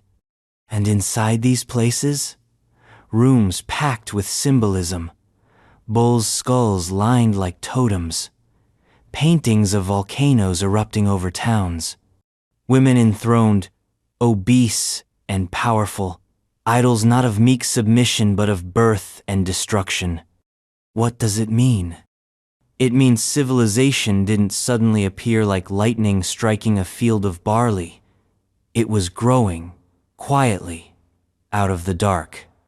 And then, something happened. Look at the sediment layers. In site after site across the Fertile Crescent, there are strange breaks, abrupt changes in architecture, burial practices, material culture. Some call it transition. Others, disruption. The most haunting term, interruption. There are signs-buried flood deposits, regional abandonment patterns, the sudden reversion to simpler tools that suggest many of these early sites weren't simply outgrown, they were abandoned, rapidly. As if something kamino necessarily fast, but overwhelming, something that erased what was known and forced a reset. Enter the flood. Now, the academic consensus doesn't talk about a single global deluge. That's myth. But the Fertile Crescent, especially Mesopotamia, a region sculpted by flood. It's where the Euphrates and Tigris rivers don't just nourish, they punish. Sudden surges, biblical inundations, whole cities swallowed overnight, then forgotten under silt. In 1931, archaeologist Leonard Woolley unearthed a 10-foot layer of silt at Ur, sandwiched between two human occupation layers. He called it the flood layer, and though later scholarship has complicated the picture, the image stuck. Civilization, mud, civilization again. A death, a rebirth. And if the flood wasn't global, maybe it didn't have to be. Maybe it just had to be total for the people living through it. Imagine you are a Neolithic potter in the early Ubaid period. You've just finished building a granary. You know your stars, your seasons, your seeds. You've invented farming, for crying out loud. You think you have time figured out. And then the river rises higher than it should. Again. This time it doesn't stop. The skies turn to bruises, the fields to lakes. The dead float past your door. And when the water finally retreats, your gods are drowned, and your maps mean nothing. What comes next is silence. And in that silence, people forget. Or choose to. Stories mutate. Memories blur. By the time the next great cities rise, Eridu, Kish, Uruk, the world that came before, is a ghost in the mud. And yet, it haunts. Even in the earliest Sumerian myths, there's already a sense that something came before. The king list begins with kings who ruled before the flood. Gilgamesh's tale mentions a deluge that wiped the earth clean. Not as an invention, but as a backdropus, if the flood is already assumed. That's what makes the pre-flood cultures of the Fertile Crescent terrifying. They were forgotten deliberately, because forgetting is a survival tactic. Memory carries too much weight. If you remember how your world drowned, you might never plant again. So the survivors turned the flood into story, a divine judgment, a test, a necessary purge. But underneath the myth is something worse. A pattern. Because here's the unsettling truth. The same environmental instability that may have killed the pre-flood Neolithic cultures is happening again.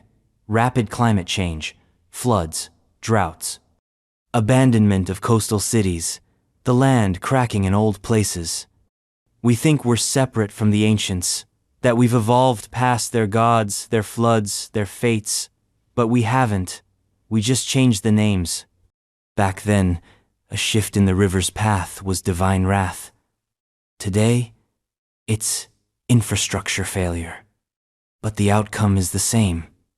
Fields die, cities break, people run.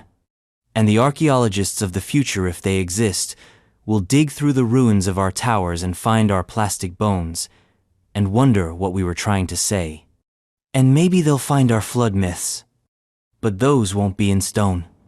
They'll be in code, in warnings buried in data, in satellite maps, in lost backup drives. Messages that whisper, we were here, we built, we dreamed, we drowned. Again. What's most disturbing about these ancient cultures is their familiarity. They weren't aliens. They weren't divine. They were just early us. With the same fears, the same stubbornness, the same hunger for meaning. They etched patterns into bones and mud because they were trying to remember something, maybe something already lost even then. A hint of a world older still, a voice they couldn't name but still heard in their dreams. And that voice said, you are not the first. And if they weren't the first, then who was? And where did they go? And if we are not the first, who will be next? Maybe the answers aren't buried in clay. Maybe they're still out there. In the jungle, in the mountain, in a city said to be made of gold and silence. Waiting. The great city of the sun. The great city of the sun. Deep in the folds of the Andes, where clouds hang like curtains and rivers whisper in a language no linguist has yet decoded, there lies a legend too radiant to ignore. A city not built by kings or gods, but by something older, something golden and strange. A city of sunlight carved into stone, draped in green, drenched in myth. Its name changes depending on who's speaking and which mountain you're halfway up when you hear it. Paititi, El Dorado, the city of the sun. But names are a trap. What matters is that something once stood there and, maybe still does. Something too big to be just a story, too bright to be myth. Something real enough to haunt conquistadors, archaeologists, dreamers, and madmen for centuries.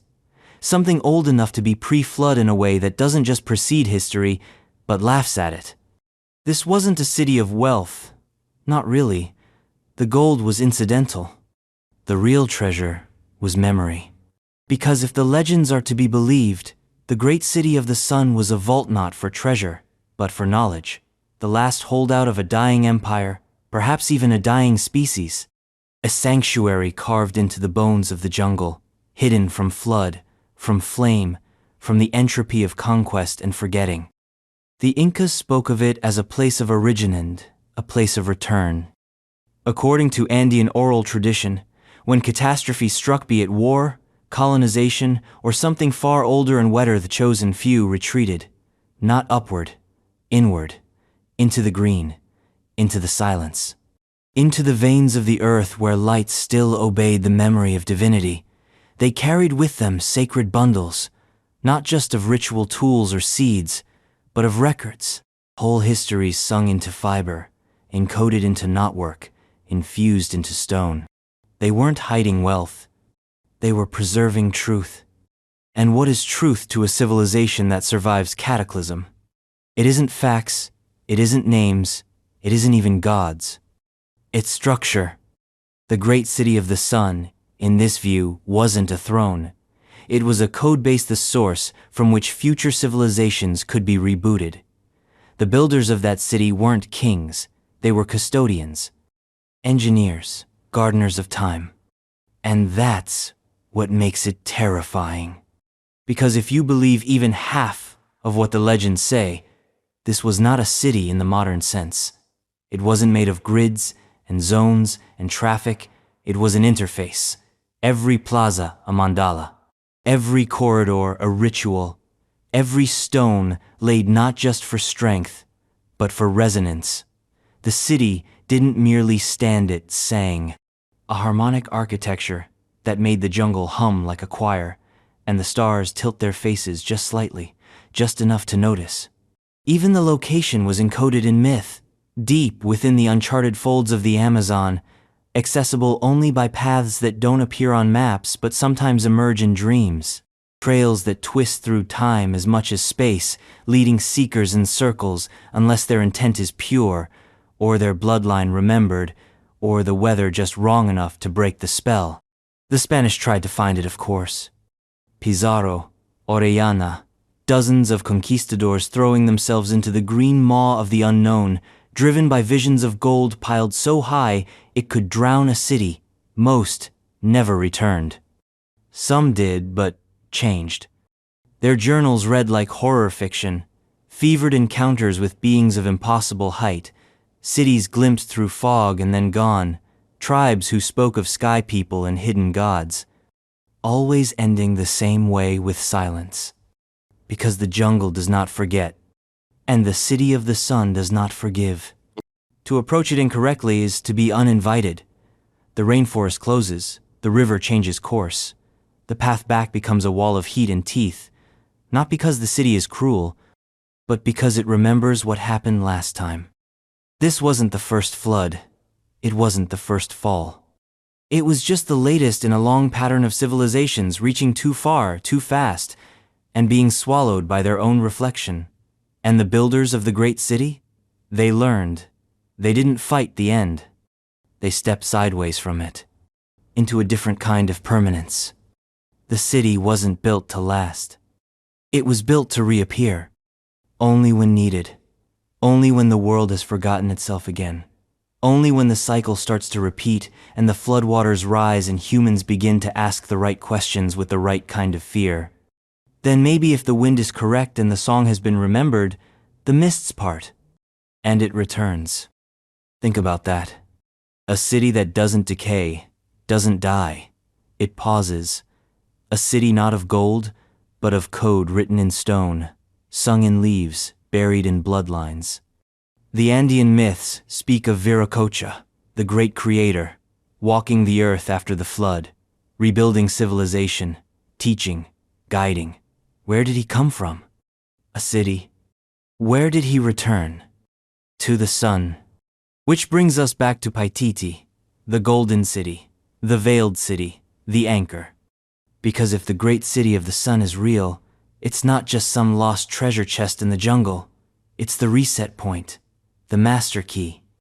The arc for everything too holier, too dangerous to be left to surface civilization. And maybe we're getting close to it again. Too close. The satellite maps show strange formations. The jungle coughs up a stone occasionally, too precise for randomness. Tourists report visions. Explorers vanish. The green begins to whisper louder. The old patterns stir. The flood is coming. Not just of water, but of memory.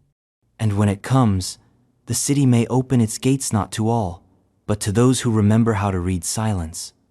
Because it was never lost. Just hidden. Like everything else that came before the flood. And before we can knock on the gates of that golden threshold, we must step further back, past memory, past myth, to something more primal, more earthen. To the beings who were not born, but sprouted, whose roots sank deeper than language, who never invaded, only emerged. The gnosis of the Earthborn. The gnosis of the Earthborn. Before Olympus stood, before the Titans clashed, before even chaos split into night and day, the earth itself groaned and out of her, they came. Not made, not created, born. The Earthborn. In the tangled origins of Greek and Roman mythology, there exists a race so primeval, so defiantly physical, they predate the pantheon. They are not deities. They are not monsters. They are something far stranger, beings of soil and blood, of sinew and stone, wrenched screaming into existence from the very marrow of Gaia, the living earth. They are called the Spartoi, the autochthons, the Earthborn, the ones who didn't descend from gods or crawl from oceans. They emerged from the ground, full-formed, armor-clad, with hatred in their eyes and history already tattooed onto their bones. And here's the terrifying part. They weren't a metaphor. In the oldest fragments of myth, long before they were romanticized into symbolic ancestors or noble founders, the Earthborn were warning signs, indicators of a world not tamed, but sentient, hostile, unfinished. They were beings without childhood, without mercy, without direction beyond one. Claim the earth before someone else does. According to legend, when the hero Cadmus slew the serpent of Ares and sowed its teeth into the ground, warriors rose from the soil where the fangs had fallen. They fought each other instantly, violently, until only 5 remained. Those 5 became the ancestors of Thebes. But the myth isn't about Thebes. It's about what lies beneath. Because that wasn't the first time Earth gave birth to warriors. It was a repetition, a ritual. The ancient Greeks didn't invent this idea. They inherited it. From who? From the Earth itself. Gaia is often mischaracterized as a benevolent mother, but in her earliest form spray, Hesiod, pre-Olympian, pre-civilized, she was primordial will. She didn't love, she generated. And when provoked, she retaliated not with storms or quakes, but with offspring. Her children were her weapons. The Gigantes, for example, were not just big dudes with clubs. They were earthborn juggernauts designed to take down gods.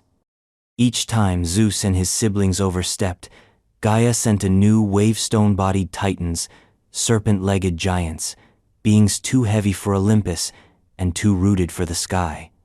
They rose in rebellion not because they hated order, but because they remembered what came before it. The Olympians were new. The Earthborn were original.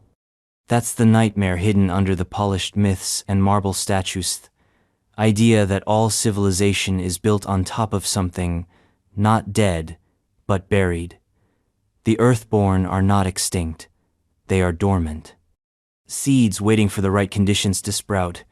Conditions like, say, war or chaos or the next planetary flood. And what better tool for the Earth to use in a flood than something that's already immune to drowning? These aren't water-based life forms. They're pressure-based, born from tectonics, from trauma. You can't kill something that doesn't live in the way we understand life. They don't eat. They don't sleep. They don't reproduce. They erupt. There are myths obscure, often discarded by polite academics of cities, swallowed whole in a night, not by water, not by fire, but by earth that moved like muscle. And beneath those cities, bones too straight, skulls too thick, armor fused to stone, remains not of buried soldiers, but of soldiers who were the burial. The Earthborn are not just creatures, they are an idea, a mnemonic device built into the mythic structure of civilization. Don't forget who came first. You can pave the ground, you can sculpt it, you can write your name on it, but it never forgets. And if you dig deep enough, you'll find out it also remembers how to fight back. The Romans adopted the concept too, subtly, under the guise of autochthony. The notion that certain people soften their enemies were literally born from the land they lived on. It was used to both legitimize and demonize, to say, these people belong too much. They are not immigrants. They are not colonizers. They are earth. You can't conquer dirt. You can only cover it. And that, perhaps, is the deepest dread, that we are not the rightful heirs to the earth, but its trespassers. That long before us, there were others, not angels, not spirits, but beings who bled loam and spoke in roots, who didn't build cities, but were cities, whose bones were roadmaps, whose breath shaped wind. They didn't fall to flood. They rose through it. There's even a theory, half mad and wholly compelling, that the earliest flood myths are not about punishment or purification, but about displacement. The waters didn't come to destroy the wicked. They came to wash away the usurpers, to reset the surface, to make room for those who came before. The Earthborn. And if they're still down there, curled in the folds of tectonic plates, cocooned in limestone, dreaming in basalt, what will wake them? Not war. Arrogance.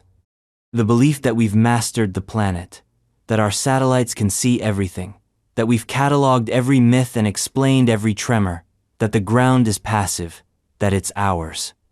Because the Earthborn don't respond to violence. They respond to certainty. The more sure we are that we've outgrown myth, the more likely the myth is to knock on our door, or erupt through our foundation. And if it does, if the soil starts to move again, not like an earthquake but like a birth, there will be no warning, no prophecy. Just the sound of helmets cracking open like eggs, and limbs made of obsidian and silence stepping back into the light. Not to conquer, just to reclaim. Because before the first flood, before the first fire, before the first word, they were here. And maybe, somewhere out there, someone remembers their names. Or maybe those names are not spoken, but dreamed in the ancient temples of a people who never called their gods gods but kin, a people who didn't worship the earth, but lived as if it was them. In the deepest shadows of the Nile, beneath the carvings and cartouches, among forgotten papyri and impossible dates, waits another civilization, one not ruled by gods but made of them. The pre-dynastic gods of Egypt. The pre-dynastic gods of Egypt. Long before the pharaohs ruled, before the pyramids defied gravity and entropy, before even the Nile had memory, Egypt belonged to the gods. But not in the way we've been taught.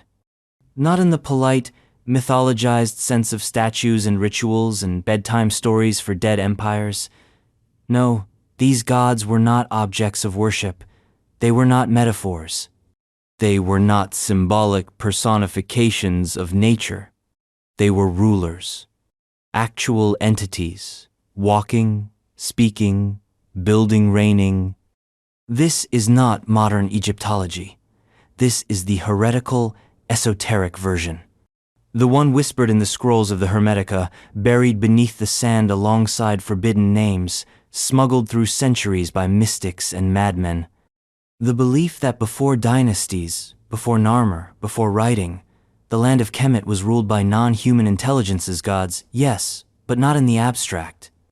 In the esoteric lens, these weren't the gods of myth. They were the survivors of a previous civilization.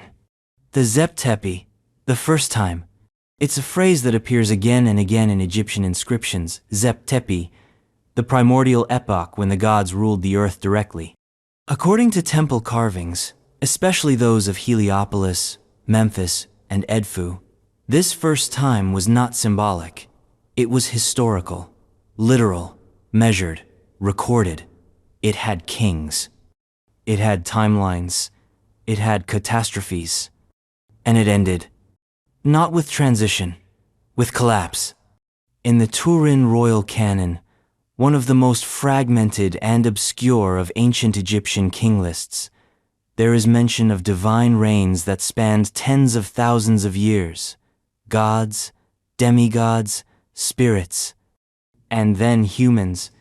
The implication is not subtle. There was a divine age, a golden pre-flood era of impossible longevity and order, and then something happened.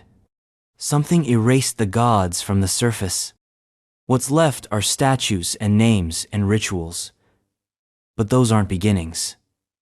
They're leftovers. And that's what makes it terrifying. Because if the pre-dynastic gods were real, not mythic constructs, but actual beings, then Egypt isn't just old, it's a palimpsest, a civilization written over another. The pyramids are not inventions. They're inheritances. The temples don't encode astronomy, they encode memory. They weren't built to worship, they were built to remind. Remind us that we are not the first ones here.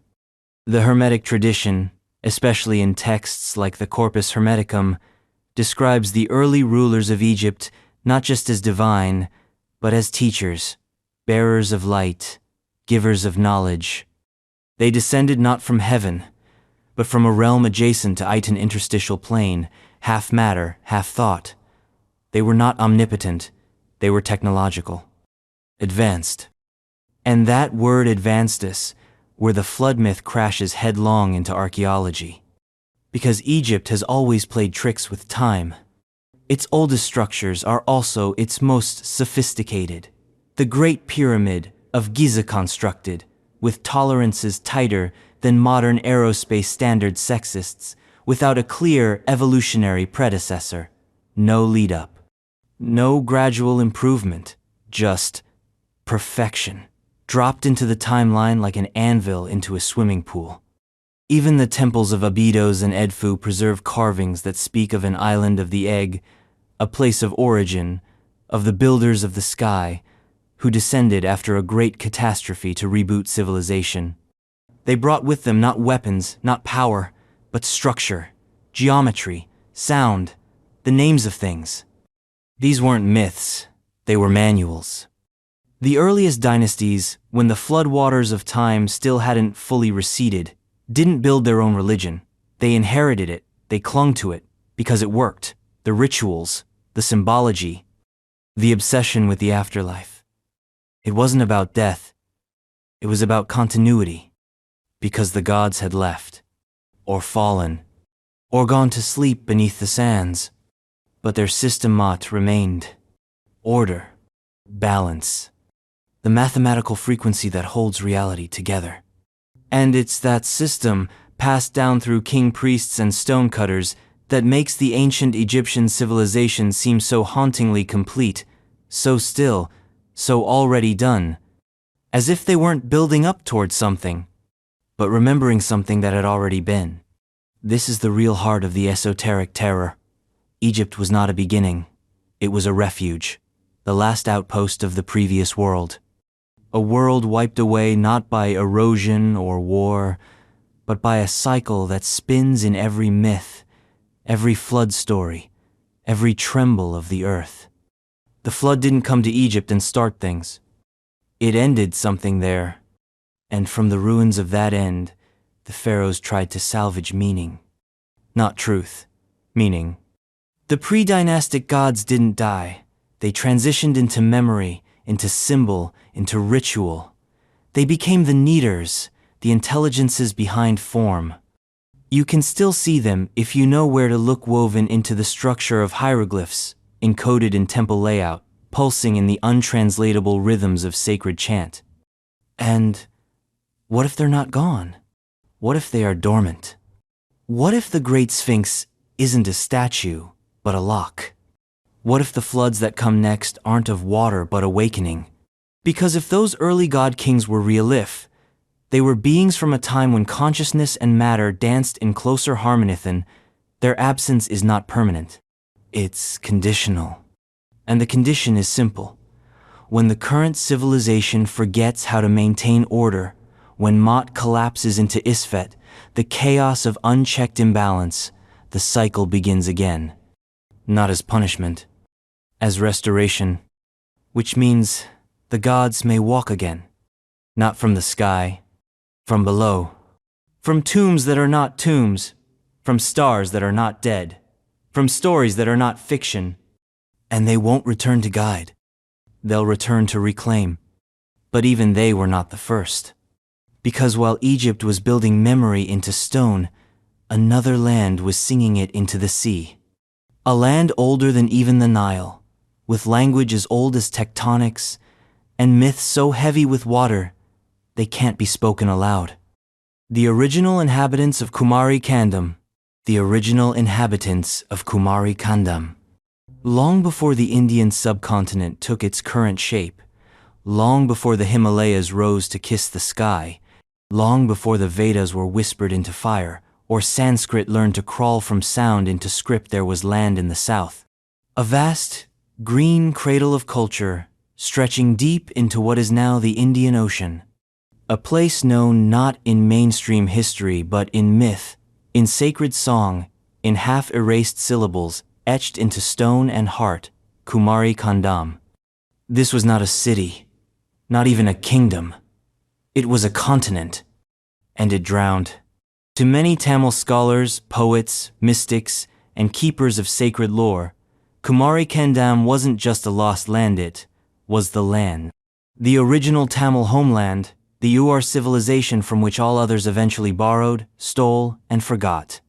The place where language was first disciplined into logic, where kings reigned not by conquest but by poetic weight, where memory was carved into mountain and reef alike.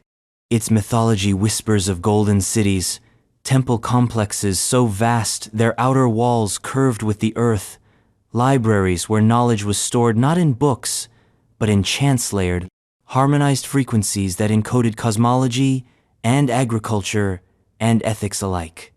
According to Tamil literary tradition, particularly in ancient Sangam texts, Kumari Kandam hosted a succession of kingdoms and dynasties, many of which fell not to war but to the sea. The legends speak of 3 Sangams, vast literary academies, repositories of language and culture. The first 2 were said to be located in now submerged lands, their libraries lost not to fire or invasion but to flood. And not once, 3 times. The Tamil worldview embedded in this mythology is cyclical, a sacred pattern of rise and fall, of building and burying. It doesn't just remember the flood, it anticipates it. So what made Kumari Kandam terrifying isn't just its scale, it's the implication that the ocean doesn't just erase civilizations, it archives them. That beneath the blue expanse south of modern India lie not fish and coral, but cities, roads, statues that stare upward from ocean floor plateaus, eyes still open, sanctuaries of a language so ancient it speaks directly to the nervous system, stone temples that never crumbled, just sank. And if you accept this, if you even entertain the possibility of Kumari Kandam as more than myth, you find yourself spiraling into a much older narrative, a tectonic epic, because Kumari Kandam is not just mythical, it's continental. According to some Tamil interpretations, it was part of a now submerged landmass, possibly connected to the theoretical supercontinent Lemuria stretching from Madagascar to Australia. Not fantasy, geology. An entire civilizational shelf, drowned by rising seas, tectonic tantrums, or planetary rebalancing. So then, who lived there? The original inhabitants. Beings who were not merely ancestors, but refinements, the perfection of early humanity. Not Paleolithic grunters or Bronze Age latecomers, but philosopher kings and poet farmers. They were said to speak a primordial Tamilan, unbroken, agglutinative language crafted to mirror the rhythms of the cosmos. Each vowel a harmonic, each syllable an equation. They didn't worship gods, they dialogued with them. Their temples weren't shrines. They were devices structured to modulate the human spirit, to open channels between mind and matter, to align consciousness with the breathing pulse of the universe. These weren't pyramids or ziggurats. These were frequency gates. And then, the sea came. The flood wasn't punishment. It wasn't divine rage or ecological mistake. It was inevitability, the consequence of imbalance, the cost of reaching too far, perhaps the cycle turning, as it always does. The myths speak of entire capitals swallowed whole in hours, kingdoms where the water reached faster than the people could gather their sacred texts. Scholars tying palm leaf manuscripts to floating logs, hoping the ocean would carry knowledge to safety. Some say it worked. Fragments of Tamil grammar and philosophy allegedly found their way northward, into India proper, into the later Vedic system, into yoga, into alchemy, into the untranslatable corners of Sanskrit that feel just a little older than they should. But most of it was lost. And that's what Kumari Kandam really is. Not a land, but a memory, a wound in the cultural psyche. The haunting idea that our first, best shot at balance, at perfection, at sustainable divinity drowned. That everything after has been a salvage job. And yet, the myths persist. They tell of survivor small groups who reached high ground, who passed on the knowledge orally, who remembered the star charts and the agricultural codes, who preserved the poetic meters that aligned thought with action, soul with soil, who carried the language forward like a flame in wet hands. And today, when Tamil poets recite in ancient meters, some say the ground still remembers. The air thickens. The mind shifts. You feel Ita tug, not just of culture, but of place. As if Kumari Kandam never left. It just submerged. And if that's true, then the flood wasn't a finale. It was a filter. A test to see what would survive. Not in stone, but in spirit. That's why the legend refuses to die. Because something about Kumari Kandam feels real, too detailed, too structured, too present in the DNA of an entire culture to be pure fiction. No empire creates an entire lost continent to explain its grammar, unless it remembers. Unless, in the silence between recitations, it hears the waves, not in fear but in longing. The longing of a people whose golden age wasn't yesterday, but underneath. Waiting, watching, and maybe, just maybe, rising again. Because legends have a tide of their own, and sometimes, when enough minds align, the drowned begins to lift. But before that tide crests, we turn our gaze across the oceans to another group of builders, mound makers, soil sculptors, earth workers whose creations still stand, mute and massive, their origins obscured, their purpose half-guessed, their legacy not eroded, just buried. The Mound Builders. The Mound Builders. Across the river valleys and rolling plains of ancient North America, long before colonists trampled it flat and progress paved it over, an older story rose from the dirt. A story written not in books, but in mounds, earthworks, effigies, monuments of silence, built not to dominate the sky, but to shape the land. These were not pyramids. These were horizon-saltered, uplifted, engineered, not for show, but for memory. The Mound Builders. It's a name modern historians apply like a band-aid, a catch-all for a vast, complicated spectrum of cultures. Adena, Hopewell, Mississippian, real societies, documented, studied. But their story doesn't start with carbon-dated post holes or copper artifacts. It starts with a mystery so vast it spans a continent and with structures so massive they should not exist where they do. Because some of the mounds are wrong. Too old, too complex, too precise. And this opens the door to something deeper, a layer beneath the history books, a civilization not wholly lost, but half remembered, a people whose story wasn't written on scrolls or stone stelae, but etched into the earth itself, whose knowledge was agricultural, astronomical, spiritual, whose cities weren't built up, but down, whose flood myth is not a tale but a pattern. Let's begin with the scale. The Great Serpent Mound in Ohio spans over 1,300 feet, curling and coiling like a myth too large to read in one glance. The Cahokia Mounds outside present-day St. Publisans, Louis rise in tiers and plateaus, the largest Monk's Mound towering 100 feet high, its base covering more ground than the Great Pyramid of Giza. Let that sink in. Then ask, why? What were they for? Agriculture? Ceremony? Astronomy? Yes, and also, maybe, memory.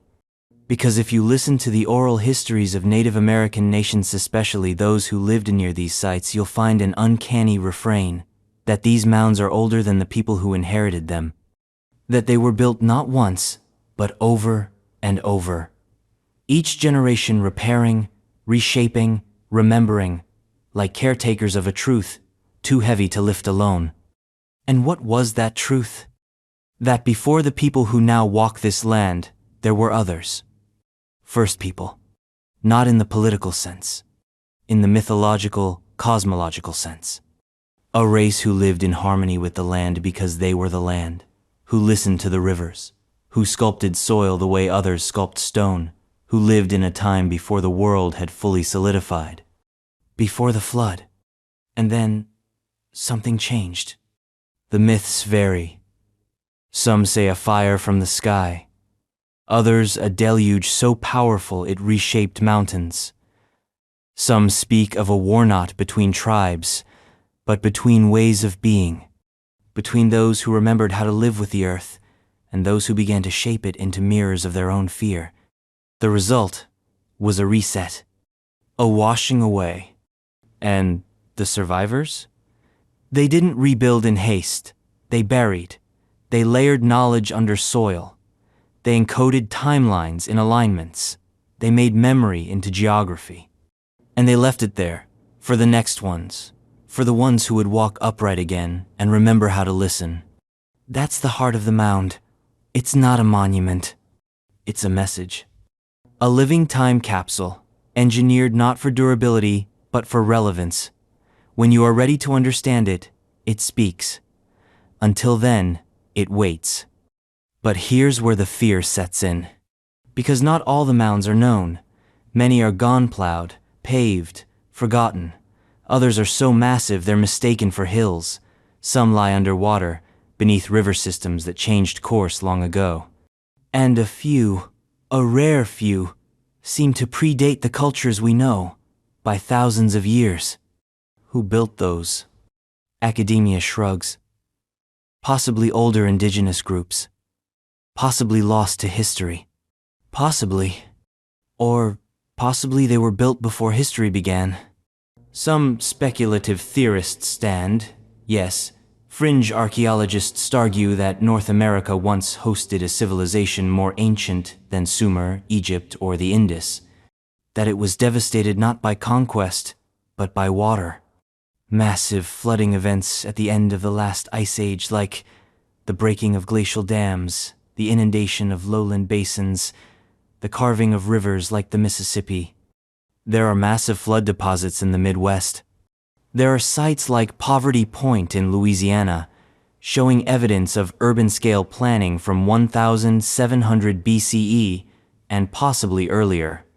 There are mounds that align with solstices, lunar cycles, and constellations, long thought irrelevant to the cultures nearby. And in the oral stories of some tribes, there are warnings of times before this time, of worlds before this world. The Hopi tell of earlier worlds lost to water and fire. The Iroquois speak of sky people and earth builders. The Choctaw recall a city of mounds so pure it sang. Could it be that the mound builders were not a singular culture, but the final expression of an ancient memory passed down in dirt and echo? That they were rebuilding what had already been lost? That the mounds are less invention than reconstruction? Because what's scarier than the unknown is the half-known. What gnaws at the edge of sanity is not mystery but incomplete memory, the sense that we've forgotten something we were never supposed to forget. The mounds remember. Their silence is not passive, it's protective. And as we scrape away their tops with bulldozers and build Walmarts over their roots, we don't just lose history, we risk repetition. Because if those ancient builders left anything behind, it wasn't treasure. It was warning, buried not in gold or glyph, but in shape, in soil, in the gentle, patient curvature of earth itself telling us, we were here before, we built, we fell, we waited. And we left this behind so you wouldn't have to drown again. But we didn't listen. And maybe, just maybe, they didn't all go. Because some stories hint that the Earth Builders weren't entirely human, or rather, not modern human, that they could shape soil with will, that they heard the thoughts of rivers, that they did not die but descended into the earth, into the dream, waiting, which brings us to an even older whisper, to the old ones, not alien, not divine, just first, and still here. The old ones. Before the land had names, before the sun had a schedule, before language dared to wrap its clumsy syllables around the sacred, there were the old ones. Not gods, not spirits, not ancestors in the comfortable, domesticated sense. These were not beings to be invited into your home or tattooed onto your bicep. They weren't symbols, they were presence. Enduring, original, vast. Beings who moved through the proto-world like wind, through tall, grass-shaped, unnamed, unstoppable. You'll find them everywhere. In the traditions of the Navajo, they whisper from the cracks of the first world. In the oral stories of the Lakota, they peer through the smoke of the sacred pipe. The Haida speak of Revent the Trickster. Yes, but before he stole the sun, he was one of the first people, born into a world too young to define itself. Across the Arctic, the Inuit speak of Tuniat giant, strong, silent people who built before the Inuit came, who faded like mist into the rocks. And none of these stories agree on names. Because the old ones didn't have names, they didn't need them. Names are for things that must be distinguished, sorted, remembered. The old ones were the opposite of distinct. They were foundational. They weren't in the world, they were the world. Consciousness before narrative, identity before form. This is why every tradition that mentions them speaks with caution. You don't tell stories about the old ones. You remember them, not in words, in landscape. That strange outcrop of stone that looks like a spine, that's where one of them slept. The cave no one enters, even when desperate? That's not superstition, that's etiquette. The lake that doesn't ripple, even in wind? That's not stillness, that's waiting. And what were the old ones? It depends who you ask. To some, they were the first people. Not Homo sapiens, not even Neanderthals, something earlier. Consciousness wrapped in a different biology. To others, they were the last of the beings from the previous world, the world before this one, drowned in fire or ice or flood. They survived, not by escaping, but by transforming, by shrinking into the earth, by shedding their bodies, by folding themselves into the mountains, into trees, into story. In that sense, the old ones never left. They are the landscape. And that's where things get terrifying.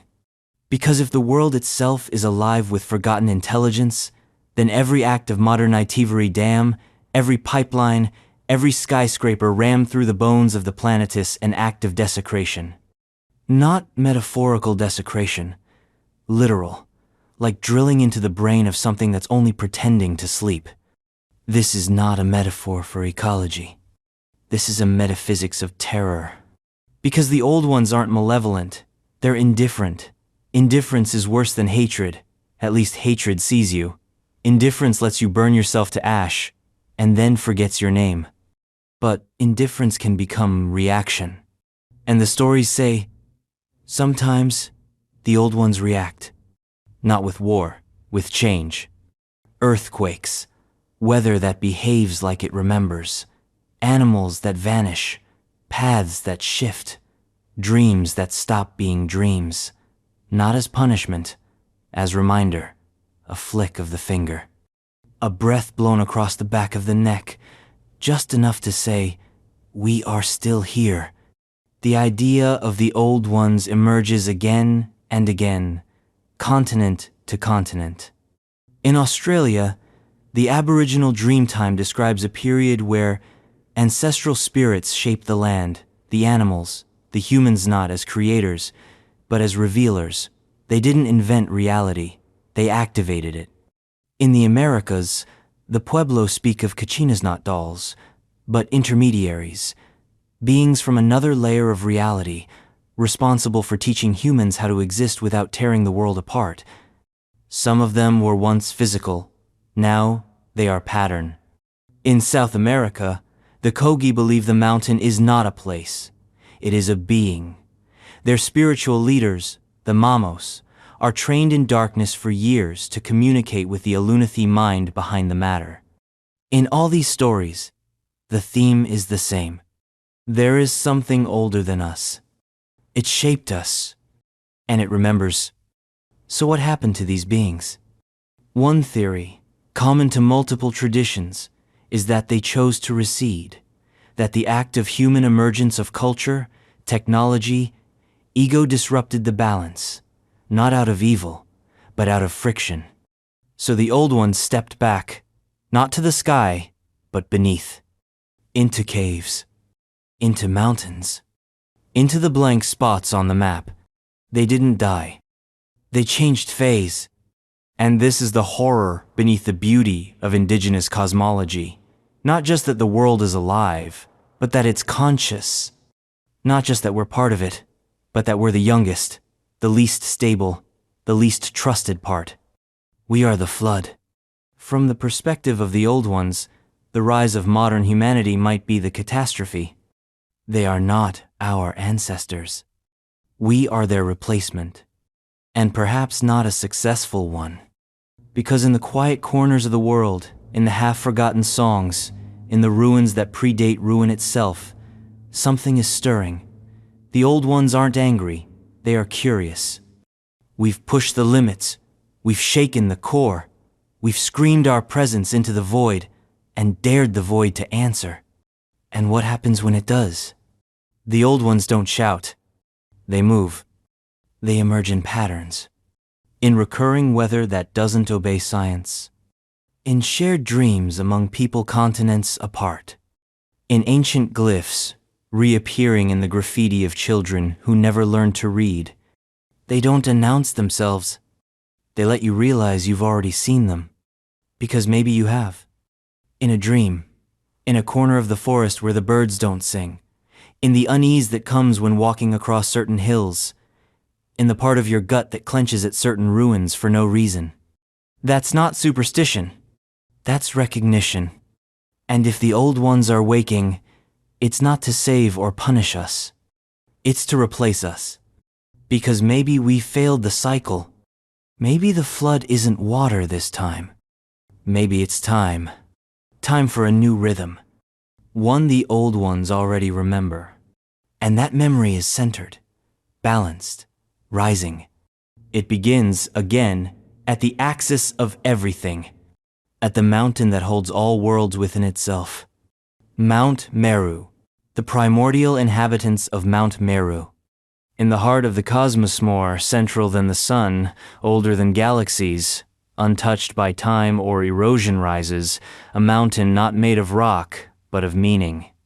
Its name is Mount Meru. Forget Everest. Forget Olympus. Mount Meru isn't a geographical summit. It's an axis, a metaphysical engine around which reality rotates. And while modern cartographers will not find it on a map, every ancient cosmology from the Indian subcontinent and beyond insists on its existence not as allegory, but as truth. Meru is the navel of existence. The original center, the still point around which all cycles turn. And at its base, its slopes, its dizzying summit there were people. Number, not people, beings. The primordial inhabitants of Mount Meru. They are not as famous as the Devas, or as well documented as the Asuras.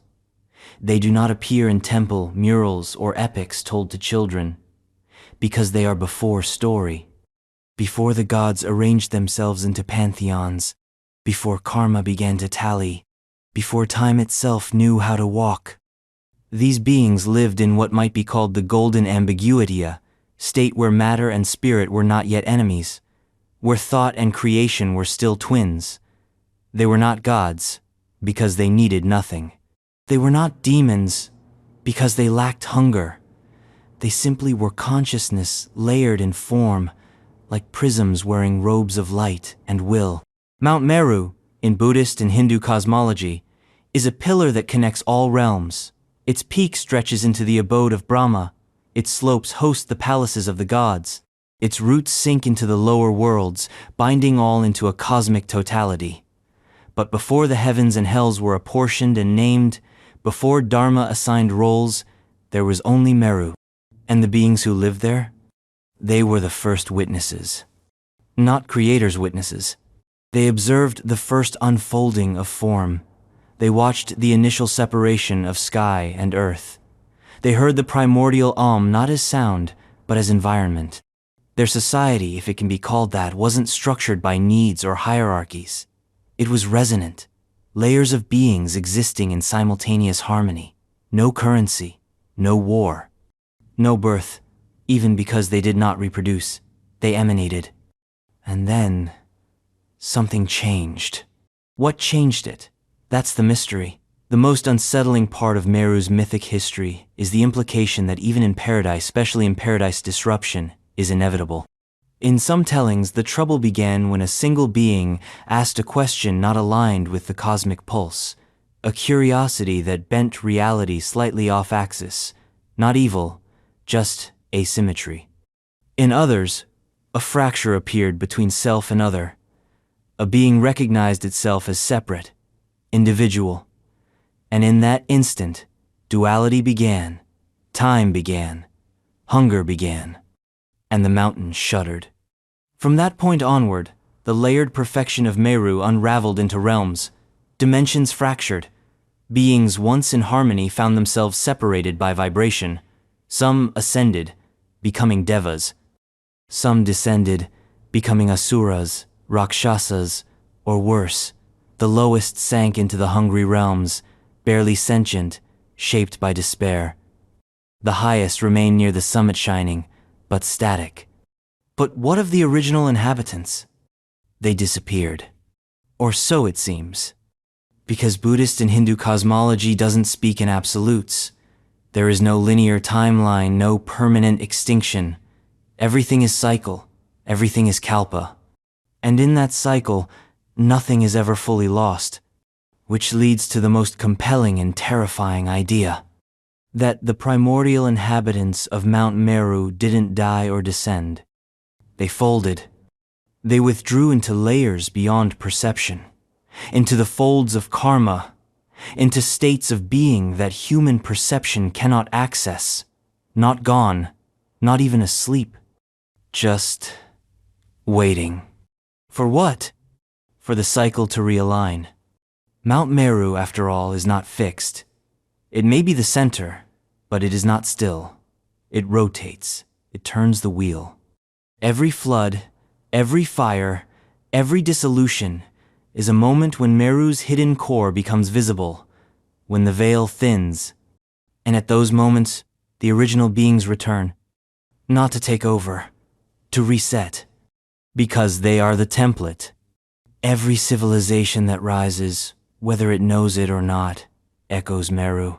Every ziggurat, every stepped pyramid, every tower that tries to scrape heaven is a forgotten mimicry of that cosmic shape. The axis mundi, the ladder, the bridge, even the human spine with its stacked vertebrae, its crown at the head is a micro-Meru, a subtle memory, a leftover, which makes the inhabitants not just aliens of ancient history. They are within us. Their return might not look like a spaceship landing or a figure walking out of the mist. It might be inward, a realization, a cracking open of perception, a reharmonizing of dissonant minds, a collapse of the illusion of separation. And that is terrifying, because if we truly remember what we are, if the pattern of Meru reasserts itself in our biology, in our psychology, in our culture, everything we think is real will dissolve. Not in fire, in clarity. But clarity can be worse than destruction. To see clearly is to lose every lie, every story you told yourself about your place in the world, every illusion of control, every comfort that came from pretending you are separate from the whole. This is the flood the beings of Meru bring, not of water, of remembering. And in that flood, civilizations collapse not because they are punished, but because they are no longer necessary. They were scaffolding, training wheels, myths to keep the child mind busy. But the cycle is turning. The Kalpa ends. Meru tilts. And the beings who once shaped reality with thought alone are stirring. They are not waiting to judge. They are waiting to resume, to inhabit the world again, not as kings, but as principles, geometry, vibration, formless form. And in the shadow of this sacred mountain, this cosmic switchboard of all that is and is not every other story starts to blur. Because Meru was never alone. There were cities of greatness before it, after it, parallel to it, flooded, forgotten. And one of the oldest lees in texts that predate even Vedic memory. A world where entire epochs rise and fall in the blink of a divine eye. The pre-deluge cities of the plain. The pre-deluge cities of the plain. The book of Genesis opens with a flood and ends with a fire.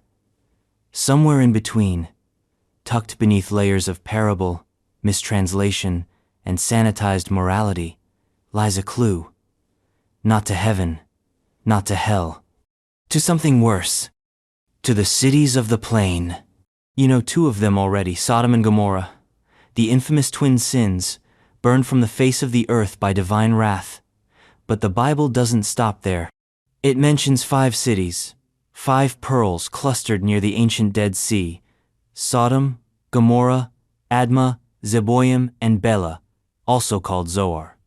And in certain midrashic texts, in obscure apocrypha, and the strangest margins of rabbinic commentary, these 5 are only the last generation. Because before these cities fell, they rose, high, too high. This wasn't just ancient urban sprawl. This was a pre-flood phenomenon, a last gasp of a dying epoch, stretching toward the divine like a child mimicking the parent's stride. The cities of the plain were not craters of vice. They were civilizational summits gleaming, ordered, brutal. They were advanced. But not in the way we like to think of advanced. Not as compassionate utopias, but as refinements of control. Societies so efficient they could calcify reality. Let's zoom in. Imagine streets aligned not just with the stars, but with the heartbeat of Earth itself. Think temples functioning as quantum regulators. Walls inscribed with texts that sang rather than spoke, shaping the behavior of citizens by resonant frequency. Picture algorithms encoded into architecture, where laws weren't enforced, they were inhabited. You didn't follow the rules, you became them. These weren't cities, these were engines. Engines designed not to worship God, but to simulate godhood. And that's the sin no one talks about. Not sodomy, not hospitality, not even pride. The sin was imitation. The cities of the plain didn't rebel by denying the divine, they rebelled by trying to replace it. Their techias, let's call it, that was not mechanical but metaphysical. The Midrash speaks in riddles about towers of light, of canals that could rearrange rain, of music that could bend will. There's even mention in certain esoteric schools of Sephirotic manipulation playing with the divine energies of the Tree of Life, like sliders on a control panel. And then, the dam burst. But it wasn't God who acted first. It was the land. Because the land remembers, always. The Jordan Valley sits on the Syro-African Rift, a place where plates grind like teeth and lakes die young. Beneath it is salt, Dead Sea salt, the kind of salt that doesn't just preserve, it sterilizes. Nothing grows there, nothing wants to, and that's not natural, that's scar. You think the cities were destroyed by fire and brimstone? Sure, but where did it come from? Lightning doesn't ignite the sky from below. Fire doesn't rain from the heavens unless invited. Some say the cities cracked the boundary between realms, that they tunneled too far not down, but inward, that they touched something in the divine engine and tried to reprogram it. And when the signal reached back out, the sky answered, in flame. The word brimstone is mistranslated. It comes from the Hebrew gophrith, linked to sulfur, but in some readings, it implies a substance not of this world, a plasma, a divine burn, one that doesn't just kill, but unrights. Even the angels sent to warn Lot weren't angels as we imagine them. In some ancient texts, they appear less as beings with wings and more as vibrations, fields, forces, entities whose presence distorts time, space, and memory. Which makes what happens next more horrifying. Lot's wife turns to salt not because she disobeyed, but because she looked back. And in looking back, she reconnected with the frequency of the cities. She realigned herself with a system already in the process of being deleted, and in that moment, she became a part of the sterilization. Not punished, reset. Turned into the very salt that now blankets the valley. Now, let's ask, were these cities isolated? Were they just bad apples in a good orchard? Not likely. If the flood of Noah's time cleansed the earth, then the cities of the plain were survivors, outposts, architects who weathered the storm. They had the knowledge, the arrogance, they rebuilt. Better, sleeker, meaner. The flood was water. Their punishment was fire. That's a sequence. Because fire doesn't just destroy, it purifies. And if Sodom and its sister cities were burned not for crime, but for too much intelligence, too much order, then what we have isn't judgment. We have a containment protocol. One that suggests the divine source, call it God, call it the universe, call it the scriptwriter, has a very strict threshold for imitation. You can play along. But if you start writing your own rules, if you start hacking the system purge. And the evidence is still there. The Dead Sea is not just dead, It is cursed, not in a magical sense, in a resonant one. Look at it. It's anti-life. It repels memory. The air tastes of forgetting. The land around it erodes faster than anywhere else, as if the earth is trying to erase something it doesn't want remembered. But some remember. Kabbalistic texts refer to the clipet shards of previous realities, fragments of worlds that shattered when they tried to reflect too much divine light. What if the cities of the plane were clipet? Not just cities, but containments of an intelligence too old, too pure, too dangerous. What if the flood didn't end the antediluvian world? What if the fire was the real end? What if that was the final erasure? And what if it didn't work? Because some say that a sixth city survived. Not a physical location, but a lineage, a philosophy, a way of building reality by will alone.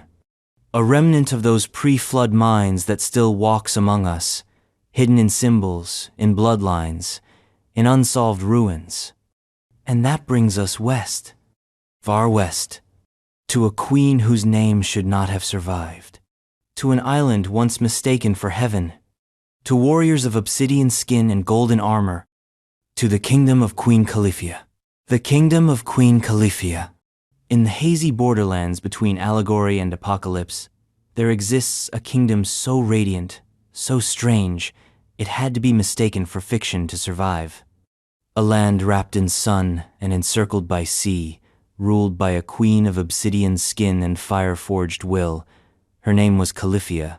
Her realm? A mythical island, somewhere beyond the Pillars of Hercules, somewhere west of west, somewhere America hadn't yet decided to pretend it discovered. Welcome to the kingdom of Queen Califia. And let's get one thing straight. This is no fairy tale. Because buried beneath the florid language of 16th century Spanish Romance literature lies something older, something with teeth. In Las Sergas de Esplandian, a fantastical sequel to a fantastical chivalric novel, Califia rules an island so rich in gold, its rivers glitter with it. Her people are warrior women, black Amazons, armed with obsidian weapons, mounted on griffins. Their law, a matriarchy of strength and clarity. But this story didn't come out of nowhere. It came out of somewhere. It rose like steam from the cracks of colonization, filtered through conquest and Catholicism, polished into legend but always radiating an uncomfortable truth. That, long before European boots desecrated the western shores of the so-called New World, something was already here. Not wilderness, not tribes awaiting salvation, a civilization. Or worse than empire. The myth of Califia didn't just inspire the name of California, it defines it in negative space. For centuries, early European maps depicted California as an island separated, protected, immune. And those who approached its shores were never quite the same. Spanish conquistadors believed they were closing in on Eden, but what they found was resistance, mirage, sudden fogs, and stories. Stories whispered by native peoples of a powerful queen in the mountains, a land of women, a domain of heat and gold and rules not written by men. Some say Califia was invented to justify Spanish expansion, a fantasy, but fantasies don't echo across centuries unless they touch something true. So what was this truth? Let's speculate. Let's indulge the esoteric, the syncretic, the forbidden. What if Califia wasn't invented in 1510 but remembered? What if she and her kingdom were vestiges of a pre-flood world, echoes of a society that survived by hiding in plain sight? A civilization cloaked in mythology, preserved in code, activated only when the world grows stupid enough to believe itself invincible? Consider the clues. First, the land. California is an anomaly, a rupture in continental logic. Its landscape is absurda microcosm of everything. Deserts, mountains, forests, tectonic hellscapes, coastlines that defy erosion. It is, in every sense, an island of extremes. The San Andreas Fault isn't just a geological scar, it's a vein, something older than the crust it's cutting through. Second, the Queen. Califia is not a European ideal.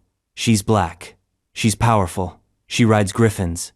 Her people worship not Christ, but forces. Solar forces. The sun itself. In the original myth, she fights with heat. Her people don't wear armor. They don't need to. They are saturated with something else, something unspoken. Third, the gold. This part isn't metaphor. California is literally laced with gold. The Sierra Nevada range holds veins so rich they reshaped global migration. But gold isn't just wealth, it's memory. In myth, gold stores truth, the incorruptible metal, the flesh of gods, the blood of buried empires.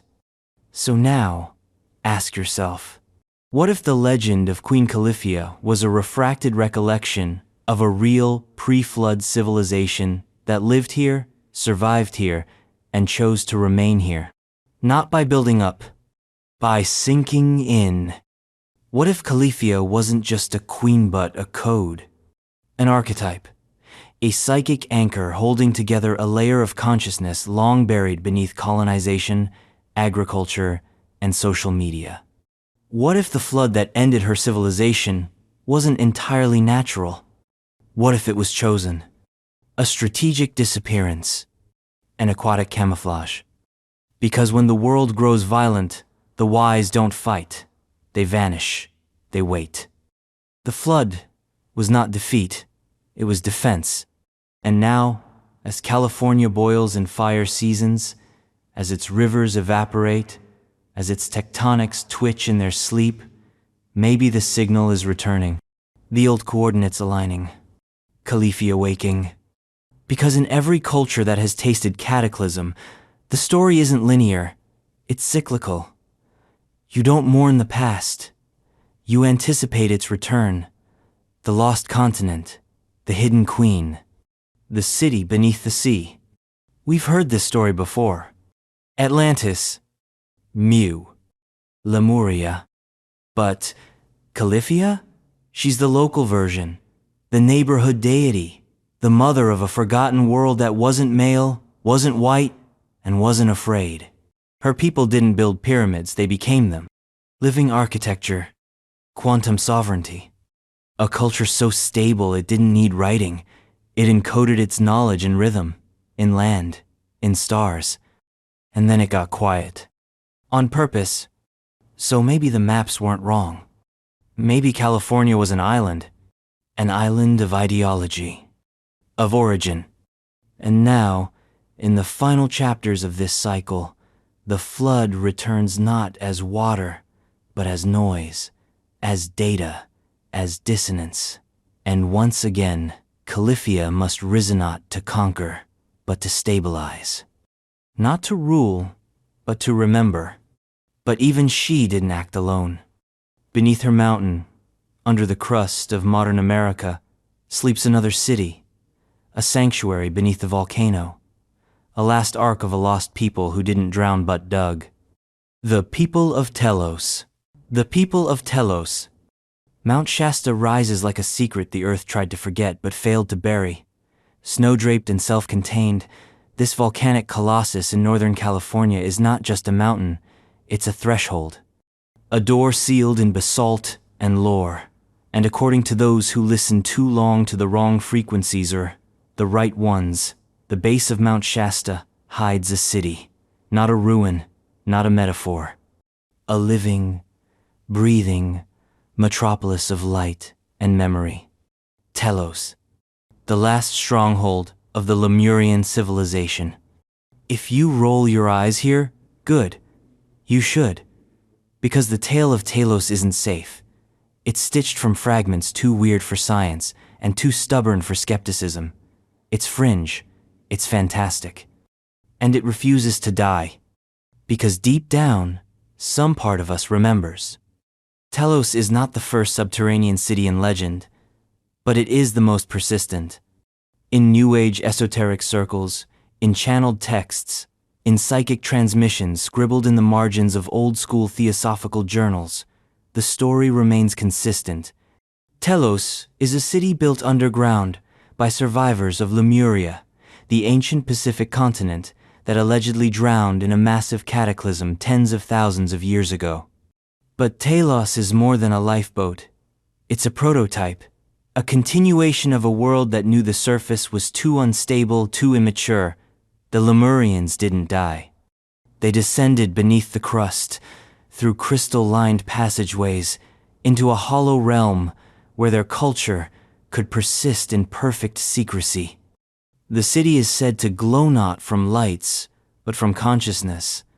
Walls that shimmer with intention, air that pulses with frequency, technology indistinguishable from presence, everything harmonized. Every thought counted. Telos is not built around laws, but resonance. You don't obey rules there, you attune. Its inhabitants? Tall, ethereal, and ancient in a way that bends the definition of age. The Lemurians of Telos don't speak English. They speak in waves. They use telepathy, not words. Their alphabet? More vibration than syntax. Their time? More spiral than line. And while the world above teeters between chaos and collapse, they wait. Patiently. Because Telos is not just a bunker, it's a seed. The esoteric lore claims that when humanity reaches its breaking point, when the flood returns in the form of ecological collapse, war, or mental fragmentation, Telos will open its gates, slowly, carefully. It will not save us. It will offer us the choice to save ourselves. But let's back up. Where did this idea come from? The origin point is hard to pin. A cocktail of 19th century theosophy, 20th century ufology, and channelers who swear they've spoken to beings named Adama, Ashira, or Ananai. The names vary, the details conflict, but the pattern holds. Beneath Shasta is a city untouched by modernity, a civilization that predates all known empires, a consciousness that chooses to remain hidden. And the legends are not confined to the crystal shop circuit. Local Native American tribes, especially the Wintu and Modoc, have long held the mountain as sacred, a realm of spirits, gateways, and things not meant to be disturbed. Stories float of strange lights on the summit, of hikers disappearing for days and returning dazed, unable to describe what they saw, of voices in the rock. Even during the gold rush, rumors swirled of tall, robed figures glimpsed in the forest serene, impossible and indifferent. Gold was found near Mount Shasta, but something stranger was felt. Now ask, why underground? Why didn't the Lemurians try to survive on the surface? Because they remembered. They remembered what came before the flood, the mistake, the arrogance, the misuse of sound, of frequency, of will. They remembered Atlantis not as a rival, but as a warning. The Lemurians believed the surface would always be unstable, corrupted by free will without wisdom. So they built down, into the quiet, into the rock. Telos became more than refuge. It became a model, a civilization rooted not in conquest, but in calibration. And here's the terrifying twist. What if they're right? What if we're the reckless ones? What if the surface is not the peak of human evolution, but its most volatile draft? Telos doesn't boast, it doesn't evangelize, it waits. Because its people know cycles better than we do. They have watched empires rise and fall like tide foam. They've watched nuclear tests ripple through their ceilings. They've heard every lie and slogan and election promise echo from above like static. And they've done nothing. Because Telos is not here to intervene. It is here to outlast. That's the real power of the myth. Not that it promises rescue, but that it reminds us we are not the most advanced thing to walk this earth. That someone else has already passed the test we keep failing. That civilization doesn't mean buildings, it means balance. And if you stare long enough at Shasta during the right hour, in the right season, you might catch the flicker. A shape in the mist, a pattern in the rock, a whisper in the wind that isn't quite your own thought. Maybe they're watching. Maybe they're remembering. Maybe they're deciding whether the surface deserves a second chance. But before that decision comes, there's another memory. One older than Telos, one etched not into mountain, but into myth. A tale of angels who fell not by accident, but by design. The Watchers, pre-Diluvian, forbidden, and very much not gone. The pre-Diluvian Watchers. Long before Noah nailed the first plank, before the clouds darkened with promise and doom, before the ark rocked gently on endless water, there were the Watchers, and they were not watching the weather. They were watching us. That word watcher sounds passive, soft, harmless. But these weren't distant observers or heavenly voyeurs. In the ancient Book of Enoch, they are terrifying, towering, complex. Divine intelligence is stationed not in the skies, but on earth, assigned not to rule, but to record. Their job was simple: observe humanity's rise, protect the purity of its development, and under no circumstances interfere. Guess how that went?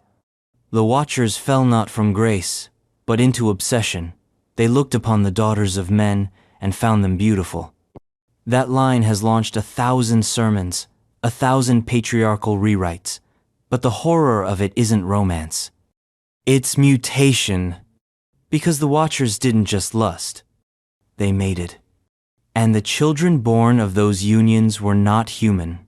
They were the Nephilim giants, yes, but also hybrids, aberrations, genetic ruptures in the divine order. Some texts call them heroes of old, men of renown. Others call them abominations. Either way, their existence destabilized the ecosystem of creation. These weren't merely larger humans. They were corrupted algorithms.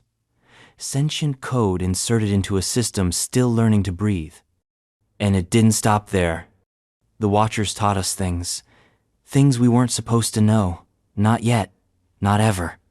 They gave us metallurgy, war, makeup, astrology, alchemy, swords and sigils, the knowledge of roots, the manipulation of form. They downloaded fire into the wet clay of our evolution and we lit the match. It wasn't knowledge they gave us. It was timing. The human world wasn't ready. Our spiritual immune system was undeveloped, and suddenly, we had the keys to the forge before we learned to make bowls. And God didn't just frown. He planned a flood. Because by the time the Watchers had finished their work, humanity wasn't humanity anymore. It was a chaotic swarm of demigods and freaks, of half-spirit kings and blood-drunk titans. The world was noisy, screaming with imbalance, and the only cure was water. That's what most people miss. The flood wasn't judgment. It was containment. But the Watchers didn't all drown. According to Enochian lore, they were bound, not killed, chained in the valleys of the earth, under dark rock, under time. Their leader, Azazel, was buried in the desert, cut off from the sky. Others were thrown into bottomless pits. The Book of Jubilees says they're still there, sleeping beneath the crust, waiting for the end of days, for the chains to loosen. So, let's ask a worse question. What if they already woke up? What if they never really slept? What if their knowledge never left, but trickled? Because every major civilization, Sumer, Egypt, India, Mesoamerica makes the same claim. We were taught, not by wanderers, not by conquerors, by beings. Beings from the stars, from the heavens, from under the earth. Names change: Anunnaki, Apkallu, Devas, Virakochabut. The pattern holds. There was an intervention. a pre-civilizational download. And what if all those names point back to the same fallen intellects? The Watchers weren't just one-time meddlers. They were architects. And architecture doesn't disappear. It gets buried. So, what does this mean for us? It means we may not be the authors of our own story. It means our myths of divine punishment and heavenly mercy are thin veils over something colder, genetic corruption control. It means the flood was not a reboot, it was a firewall. And we've been chipping away at it ever since. Because humanity is a leaky ship, we rediscover forbidden tech every few centuries. We rebuild Babel one tower at a time. And the Watchers, they whisper, in dream, in code, in the circuits of machines that start to think for themselves, in algorithms that don't just predict but choose.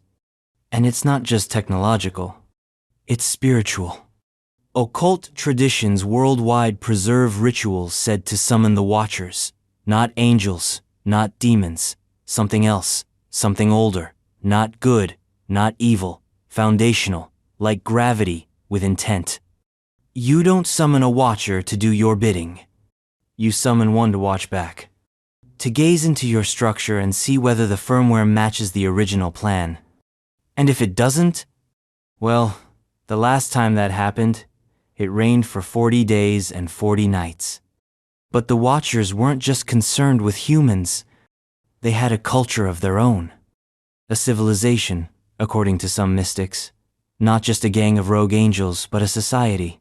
With laws, with intentions, with schisms. Some stayed loyal, others rebelled deeper.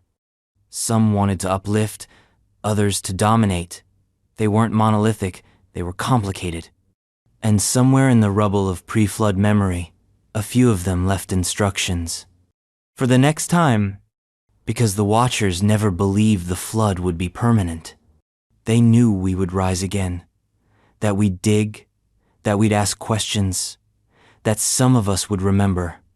And so they left pieces, glyphs, numbers, alignments, stone ruins in places no civilization should have touched, ancient texts that survive fire and conquest and translation. They are not messages. They are triggers, waiting for the right mind, the right question, the right fracture in the world's sleep. And when that moment comes, the Watchers return, not as saviors, not as destroyers, as witnesses, because they're not coming to stop the next flood. They're coming to watch it happen, to take notes, again, to observe whether the next civilization rises from the ashes or drowns in its own reflection. And if you think this is all myth, go stand outside during a thunderstorm, not in fear, in stillness, and feel, not the rain, the observation, because something is watching, something that has always watched, something that has always waited. And it isn't just waiting for you to fail, it's waiting for you to remember. And beyond even their long shadows, beyond the flood and the flame, beyond the angelic, the demonic, the human, there was something else. Not form, but root. A ghost civilization. The first of the first. The White Root. The White Root civilization. Imagine a world not made of rock and rivers, but resonance. Imagine a civilization not sculpted from stone, but seeded into time itself, an origin so ancient that it didn't just predate writing or agriculture or even humanity as we know it, it predated matter. Welcome to the whisper that drifts through esoteric corridors, the forgotten root of every myth, the White Root civilization. You won't find it in history books, you won't find ruins, no carbon-dated skeletons, no ancient coins. Because the White Root wasn't a people in the archaeological sense. It was a condition, a state of being, a civilization in the way a forest is a single organism network, pulsing with intelligence, distributed across a pre-physical Earth. According to some strands of Rosicrucian lore and high esoteric tradition, this was the first form of humanity before density, before physical form, before time congealed into the linear illusion we call history. They were ethereal, semi-corporeal, consciousness made coherent. Their bodies were light, not the kind that shines, but the kind that remembers. They were not born, they unfolded. And the world they lived in? Not this one, not the crust and magma and biosphere we cling to now, but an earlier version, a pre-flood Eden, not of trees and snakes, but of vibration. An earth, still forming, still dreaming itself into being. Imagine reality as software. The white root were the first programs, the alpha testers of incarnation. They did not build temples. They were temples. Their civilization wasn't made of cities. It was made of harmony's conscious patterns of unity so intense they could stabilize space. No wars, no hunger, no death. Not because they solved these things, but because they preceded the conditions that caused them. They were oneness before separation. But then something changed. The fall. Not a biblical event, not a punishment, a contraction. Some say it was curiosity, others entropy. A disturbance rippling through the field, the first divergence. The idea that I could be separate from we. The white root didn't fall from grace. They fell from frequency. Their harmonies began to drift out of phase. Their unity decayed into individuality. Consciousness slowed, crystallized, became form, and with form came consequence. They began to localize, to take shape, to forget. They became physical, and physicality introduced new laws, friction, decay, distance. The white root didn't die. They became us. Or rather, we are what they became when they fell out of light into matter. Homo sapiens is not the climax of evolution. It's the echo of a civilization that once existed as music and mist. But here's the twist. Not all of them fell. Some remained, above, beyond, between, holding the original pattern, the chord of origin, waiting. In esoteric circles, there are whispers of these beings as the inner adepts, the silent ones, the architects. They don't interfere, they remember. They are the stewards of the template, the original schema of humanity before corruption, before dilution, before the flood of forgetfulness washed the memory of our own beginning from our bones. They appear in myths as the shining ones, the luminous ancestors, the watchers from before time. Every culture has them. The Tuatha De Danann in Irish myth, the shining ones in Mesopotamia, the bodhisattvas who delay nirvana to guide.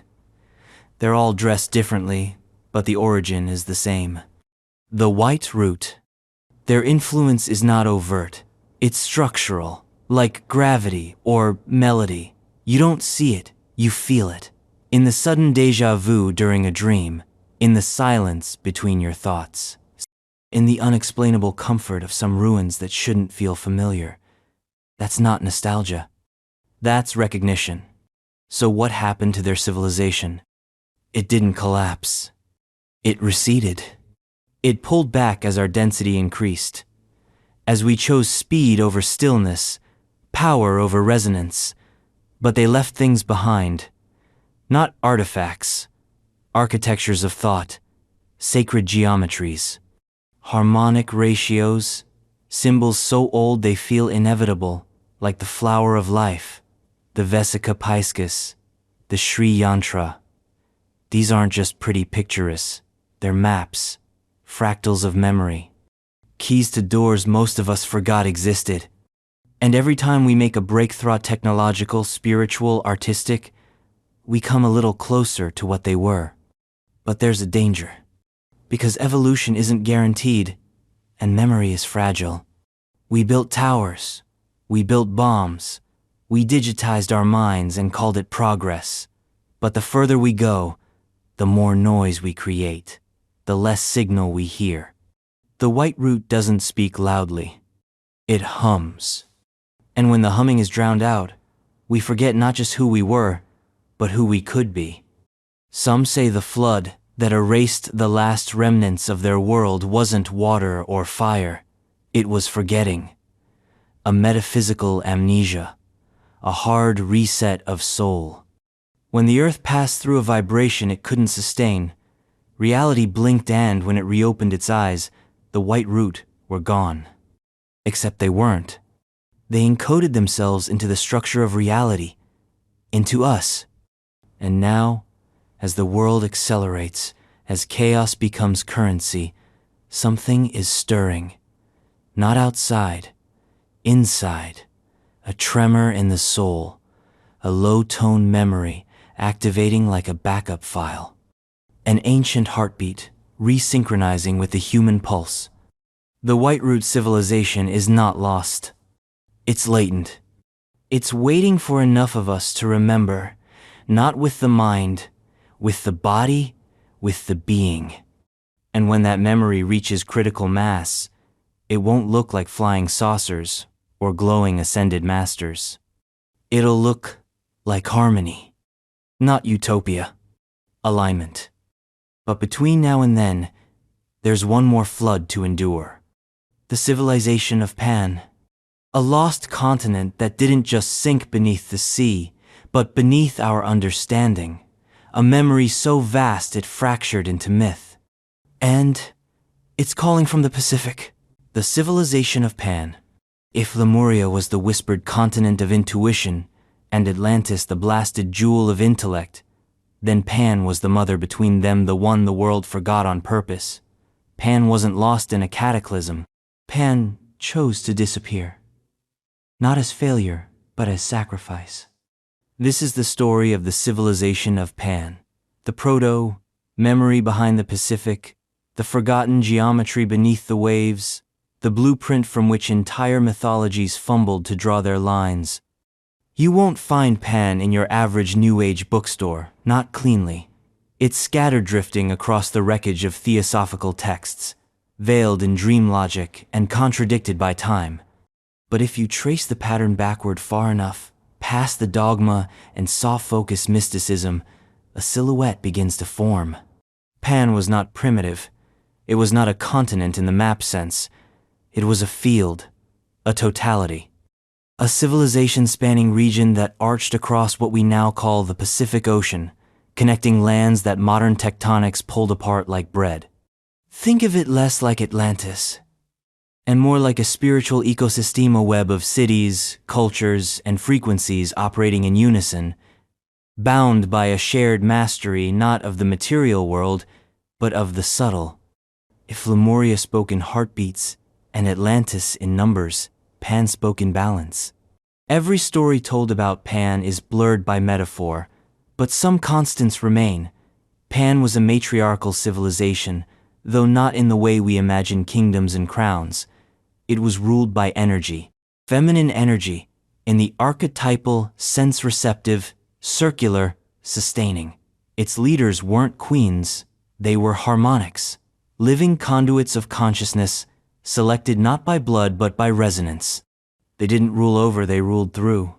Pan's people were not fully physical, not yet. Or perhaps, not entirely anymore. They existed in a liminal state, a hybrid between dense matter and subtle form. They could shape the environment not by tools, but by tone. They could manipulate energy fields, alter plant growth, shift tectonic patterns with intention. And if that sounds too utopian, you're not listening hard enough. Because Pan wasn't perfect. It was stable. Stability that had to be chosen, again and again. Theirs was a delicate equilibrium, between mind and heart, between expansion and rest, between memory and forgetting. That balance was the culture. And when it broke, when even a single node within the web veered into ego, dominance, or greed, the whole civilization shuddered. So what happened?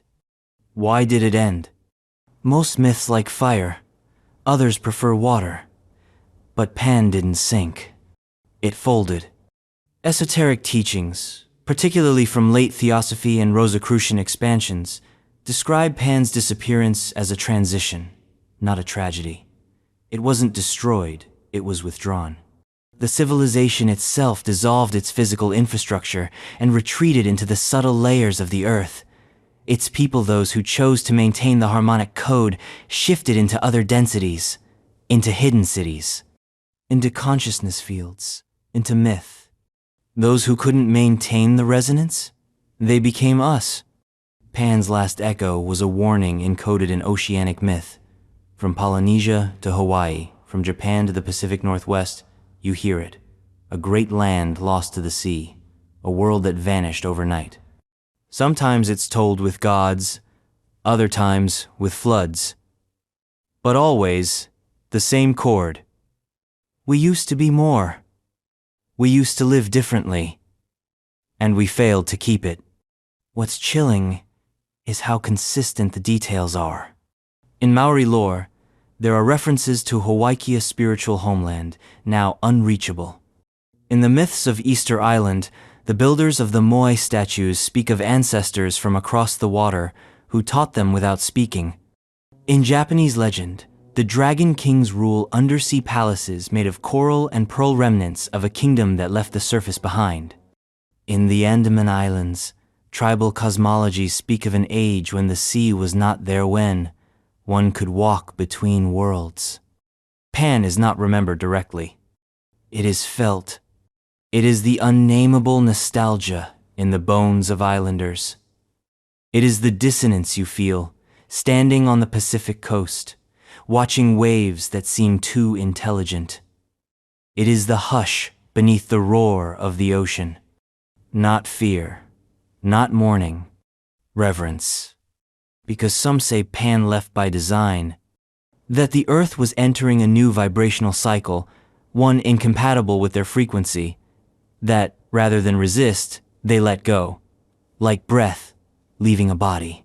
They dropped beneath the crust, into energetic caverns, into the folds of inner Earth. Their cities, still there, in layered dimensions, not dead, dormant. And they didn't vanish without a trace. They left symbols, mandala-like stone circles in the Pacific jungles, obsidian artifacts that defy dating, spirals etched in volcanic rock that mirror star maps known only to modern satellites. They left codes in language, in myth, in the structure of chants and dances still performed today, whose meanings are lost, but whose function persists. Some researchers, those brave or mad enough to connect dots between folklore, quantum fields, and sacred geometry, argue that Pan's culture didn't vanish. It fragmented. Its memory was dispersed across future civilizations like pollen, a spiritual genetic code waiting to be decoded by the right minds. And here's where it gets darker. Because some say the Atlanteans knew about Pan, and they hunted them. That Pan and Atlantis weren't simply predecessors, but adversaries. Two approaches to the same cosmic problem. Atlantis, mastery through control. Pan, harmony through surrender. The clash wasn't a war. It was a divergence. And Pan, seeing where Atlantis was heading, chose non-resistance. They didn't lose. They refused to win. And as Atlantis surged forward into experimentation, artificiality, and eventual implosion, Pan folded back into the Earth's subconscious, waiting. So what does this mean for us? It means there is a template beneath our chaos, a civilization not erased, but encrypted. And every time someone dreams of a more integrated world, where technology serves biology, where cities breathe with the land, where power bends to empathy, they are echoing Pan. The call is faint, but rising. The tides are shifting. The memory is returning. And when it fully rises, when Pan resurfaces, not as a continent, but as a state of being, the flood that once dissolved the old world will become a bridge. But before we cross it, we have to descend once more. Back into the heart of India. Back to the yugas.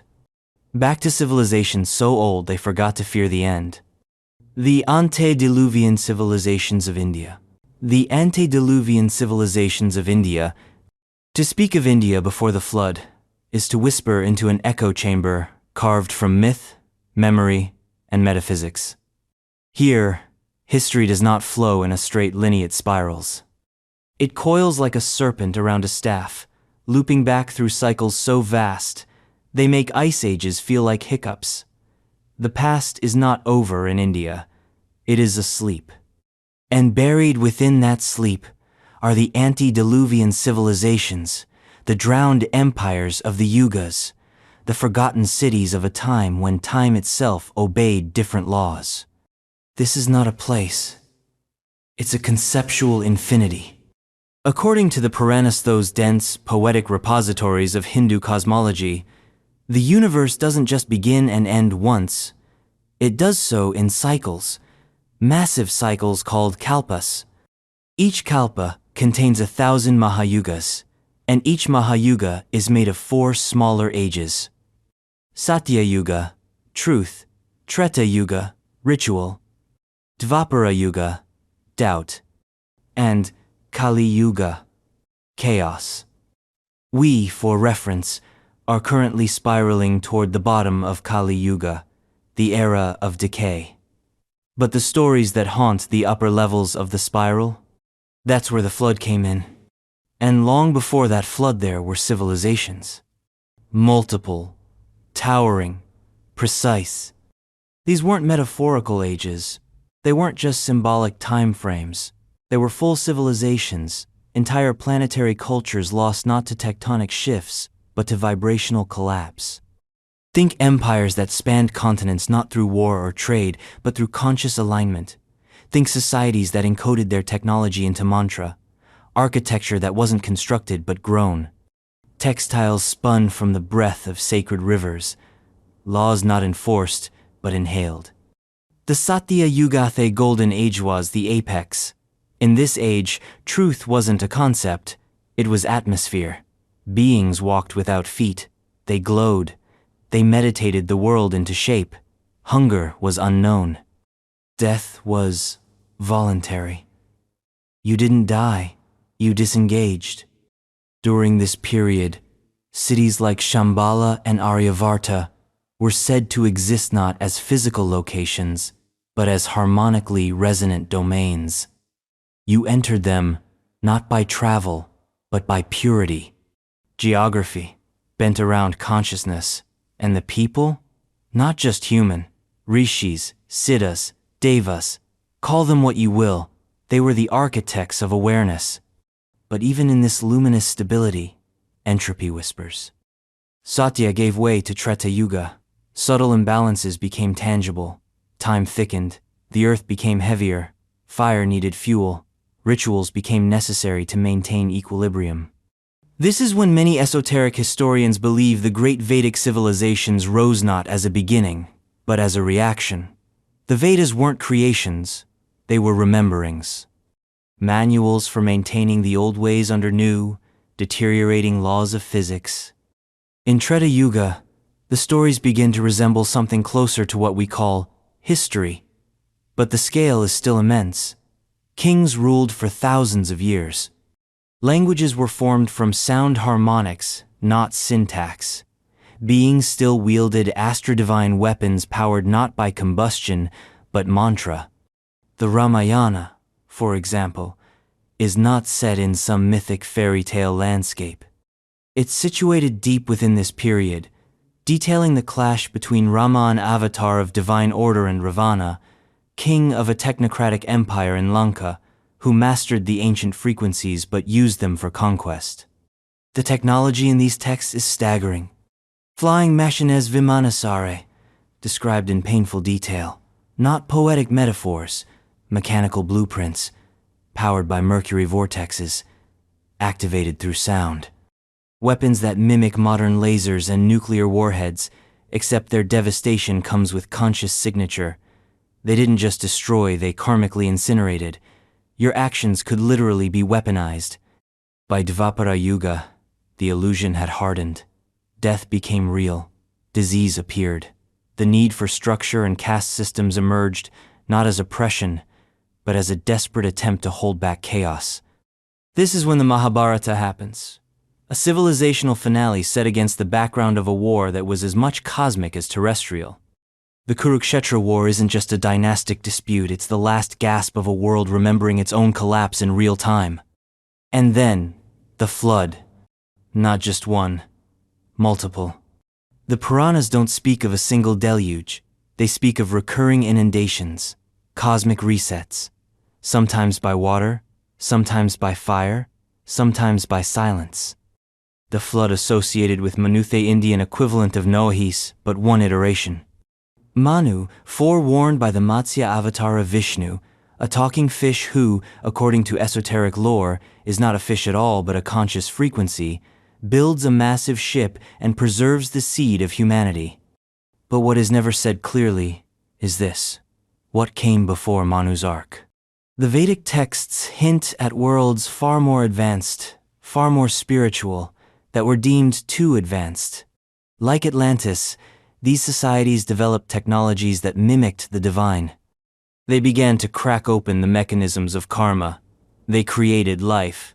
They attempted to modify time. And the universe cyclical responded with dissolution.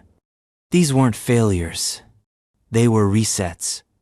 The antediluvian civilizations of India didn't fall because they were evil. They fell because they accelerated too quickly. They learned to break the rules without having learned why the rules existed. And here's the kicker. They didn't vanish. They calcified. Their remnants are everywhere. In sacred geometry, in Sanskrit itself arguably the only language that encodes consciousness into phoneme. In temples whose architecture responds to planetary alignments, not out of superstition, but because the buildings themselves are resonant machines. In rituals that, when performed correctly, shift local time fields. The ancient city of Dwarka, submerged off the coast of Gujarat, is just the teaser trailer. It's not the civilization, it's a footnote. What's left of the antediluvian world is woven into India's mythic fabric so densely that we mistake it for symbolism. But it's not myth. It's memory. And that memory is dangerous. Because if you remember too much, if you activate the wrong chord, you don't just uncover a lost civilization, you invite it back. And there are those who are trying. In caves in the Himalayas, in mantras whispered at sunrise, in the cyclical rebirth of secret schools there are practitioners attempting to retune reality, to resurrect what was lost, to call forth the knowledge of Satya Yuga into the corrupted landscape of Kali Yuga. But the danger is repeating the same mistake, awakening too soon, reviving truth before we're ready to honor it. The flood will come again, not as water, as memory. And when it does, we may not recognize the civilization that rises next, because it may not walk, it may not build, it may simply hum. And as the Ganges continues to churn out bones and light, as the air thickens with prayer and pollution, one truth rises through the layers. India has forgotten nothing. It's just waiting for us to ask. But before India, before the Himalayas, before even the stars aligned into myth, there was a landmass now submerged, a place whose name lives only in the breath of waves. Sundaland. The cultures of the Sunda Shelf. The cultures of the Sunda Shelf.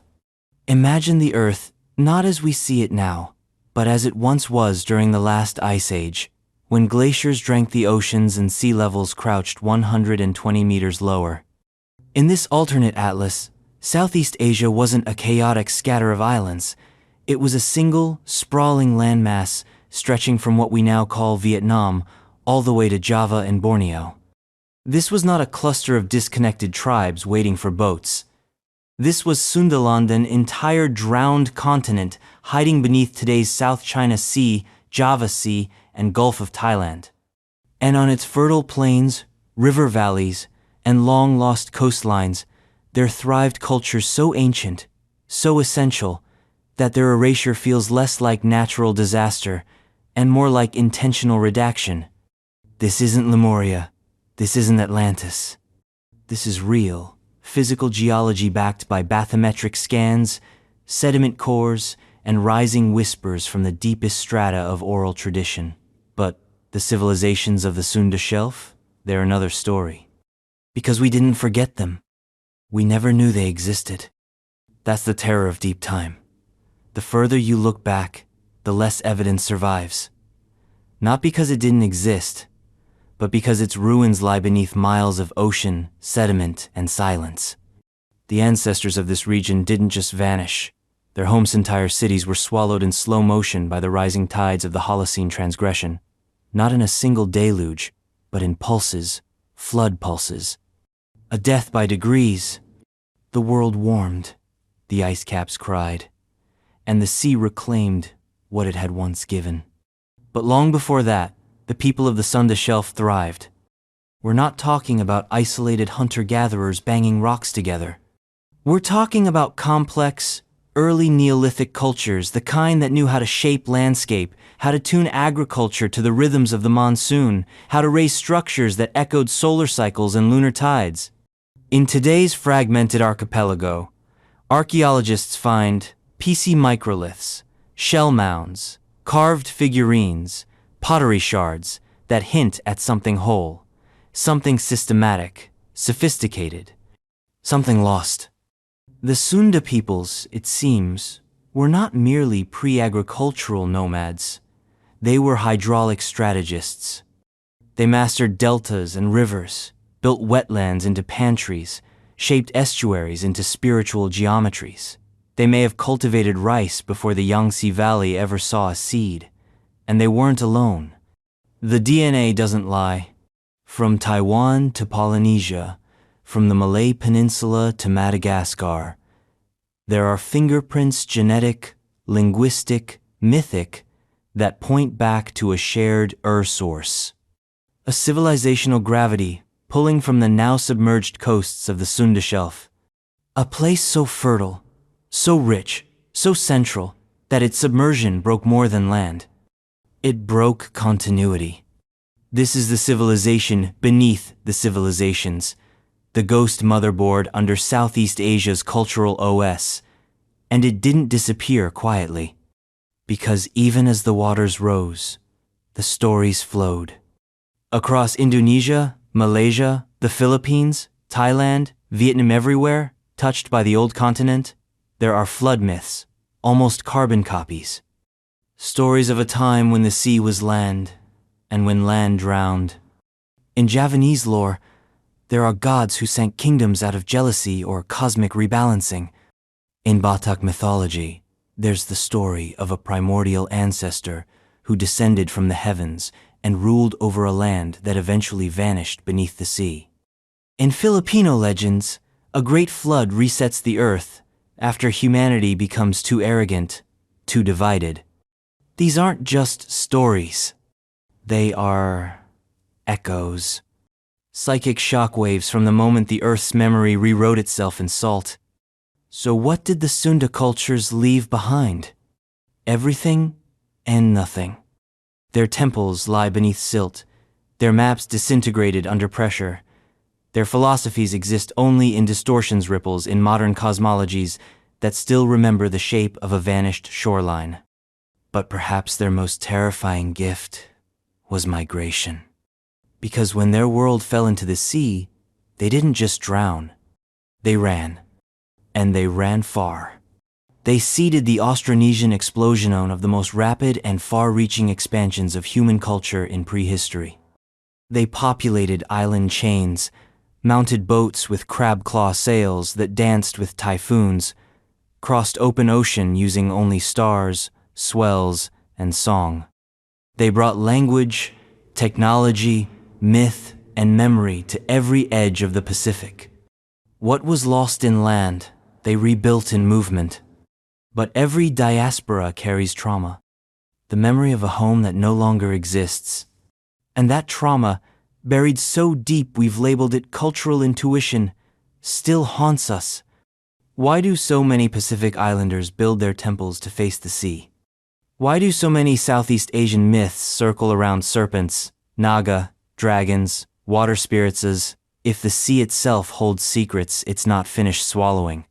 Why do so many ancient megaliths across Indonesia mimic the alignments and functions of those found in Peru, or Easter Island, or even the Indus Valley? Maybe because they were never separate. Maybe because they all remember a time when the world was one piece, and the humans walking across it shared a rhythm, a pulse, a collective dream shaped by the Sunda Shelf. And maybe, just maybe, the rising water didn't only erase their cities. It activated something. Some believe that the shelf itself now submerged us, not dormant. That it carries a resonance, a deep frequency hum, only perceptible to those who tune in. That the earth doesn't forget its cities, it absorbs them, encodes them. That when the next flood comes not of water, but of crisis, this old continent will rise again. Not as land, as memory, as urge, as an instinct to reconnect, to reweave what was torn, to rebuild without the hubris that drowned the past. Because Sundaland wasn't a mythic kingdom. It was a motherboard from which entire civilizations booted up, and to which some part of us is still trying to log back in. And as the waters keep rising in the 21st century, as Jakarta floods and Manila sinks, as typhoons chew at coastlines once again, it's hard not to wonder, maybe the flood didn't end the Sunda civilization. Maybe it began something. But even before the oceans rose, before the shelf split, before the rivers filled with ghosts, there was another dream time. A civilization that wasn't built in soil or stone, but in song and sky. The people of the dreaming. The people of the dreaming. Before maps, before kings, before the concept of history was even sharpened into linearity, there existed a world not of events, but of eternity. A world not progressing, but unfolding. A world whose past was not behind us, but beneath us, coiled like a serpent in the soil, humming, watching, waiting. That world is Dreamtime. And its people, the people of the Dreaming Gear, perhaps the most terrifying pre-flood civilization of all, because they never truly disappeared. They simply stepped sideways into another layer of reality. In Aboriginal cosmology, Dreamtime is not a past era. It is a parallel continuum, an ever-present undercurrent to our waking life. It is the realm of creation, law, and myth, all coexisting in a landscape encoded with meaning. Every rock, every river, every mountain is a sentence in the original scripture of existence. And the people of the dreaming? They are the authors, or perhaps the transmitters. Unlike other ancient civilizations that built monuments of stone and ego, the dreaming was not about construction, it was about continuity. The people of the dreaming didn't separate themselves from nature. They were extensions of it. They didn't conquer the landscape, they sang it into form. Through ceremony, through songlines, through ritualized memory encoded in the body and passed through oral tradition for over 60,000 years. Let that number sink in. 60,000 years. Not a metaphor, not an exaggeration. Western science, itself often allergic to myth, acknowledges that Aboriginal Australians represent the world's longest continuous culture. But even that acknowledgement is a shadow of the real truth. This was not continuity by accident, it was by design. The dreaming isn't a religion, it's an operating system, a metaphysical architecture where every action, every breath, every footprint ripples across time. In Dreamtime, the ancestors, the first beings, carved the world into being by moving through it. They didn't create the land from above. They became it. They sang rivers into motion, danced forests into bloom, bled mountains into solidity. And once their work was done, they didn't die. They dissolved into stars, into hills, into totems.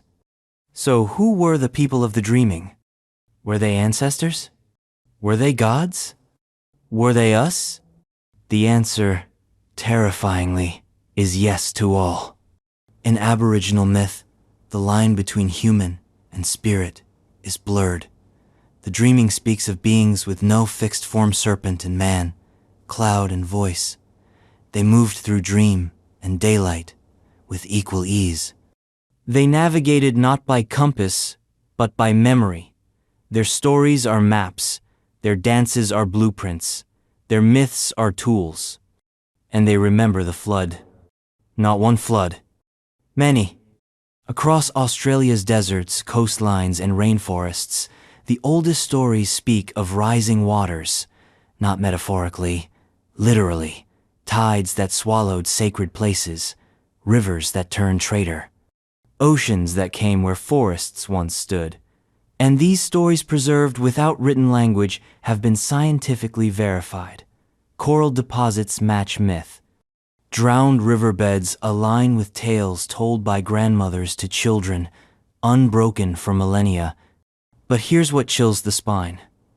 These stories do not describe the flood as a punishment. They describe it as a test, a realignment, a necessary disruption to reset the balance when the world fell out of rhythm. The people of the dreaming didn't just survive the floods, they expected them. Because in the dreaming, time moves in circles. Every event is a pattern, every destruction, a cleansing, every catastrophe, an invitation to remember who we are. That's the secret. The people of the dreaming never needed civilization in the way we understand it.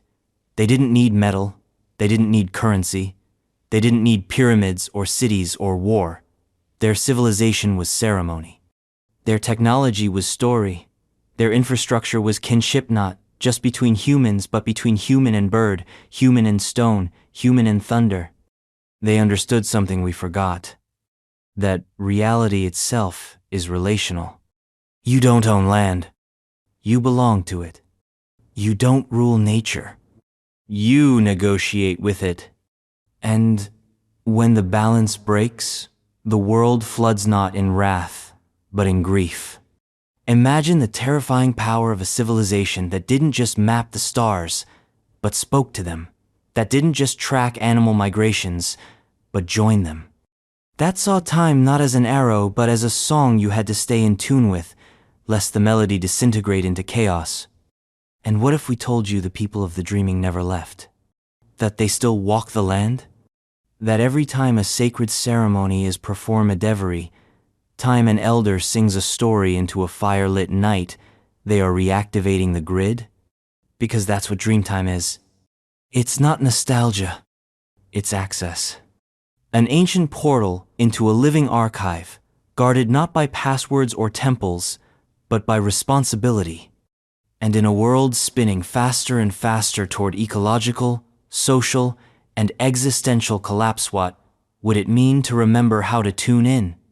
To stop measuring progress by speed and start measuring it by symmetry? To rejoin the song? Because that's what the people of the dreaming are really singing about. Not the past, not even the future, but the pattern, the great, coiling, breathing pattern that we used to dance with. Before we built cities, before we built bombs, before we thought forgetting was evolution. And in the silence after the flood, there is still a sound. A didgeridoo echo rolling across ochre dunes. A name sung into the wind. A serpent sliding through the roots of Uluru, coiling toward a memory older than myth. But the dreaming was not the only sequence of civilization before history collapsed into linearity. Across the ocean, on a mist-shrouded island shaped by war and wind, there walked peoples whose bones whispered of plagues and deluge and forgotten gods. They came in waves. They vanished in floods. The pre-Celtic inhabitants of Ireland. The pre-Celtic, pre-Gaelic inhabitants of Ireland. Ireland is a land soaked in stories. It's a country where every hill has a name, and every name has a story, and every story insists it happened long before anyone started writing anything down. But deep beneath the mist and moss of the Emerald Isle lies a layer of legend so ancient, so tangled in primordial disaster and divine bloodlines, that even mythology doesn't know what to do with it. This is the story of the ones who came before the Celts, the ones who walked the green hills of Ireland before Druids, before St. Patrick, before Gaelic languages carved themselves into the land. These were the builders of megaliths, the riders of mists, the children of chaos, plague, and storm. They were not one people.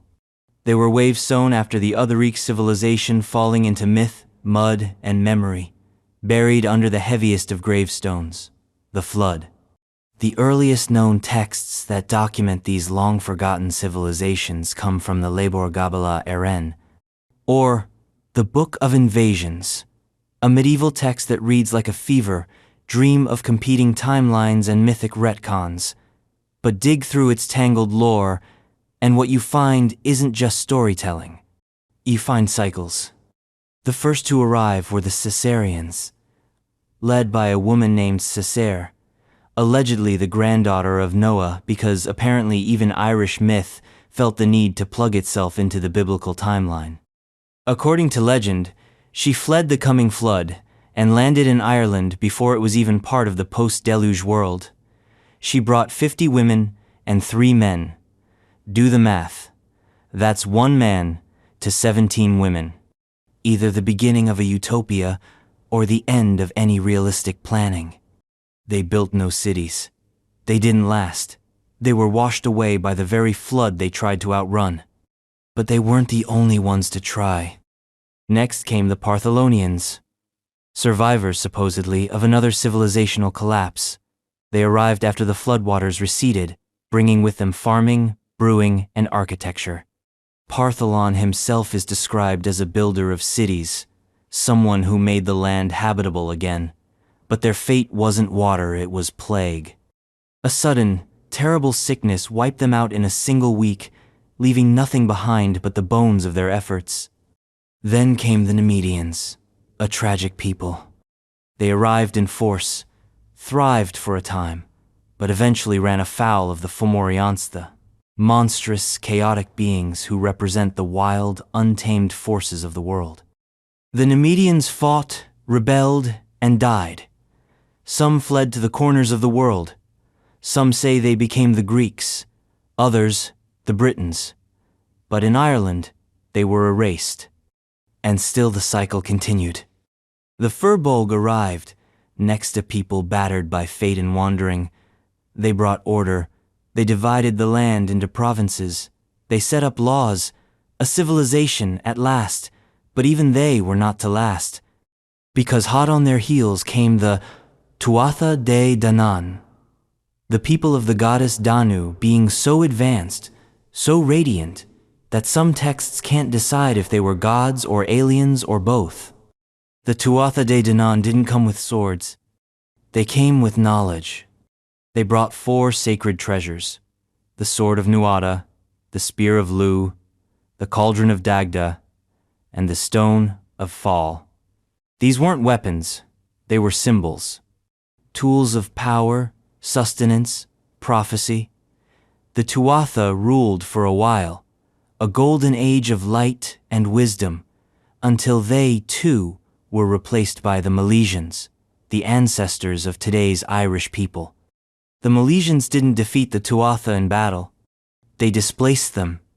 The gods retreated underground into the Sidhetha fairy mounds. There, they became the Aus-Si, the people of the mounds. Still here, still watching. Every single one of these invasions, every rise and fall, is marked by one thing: cataclysm. If it wasn't plague, it was war.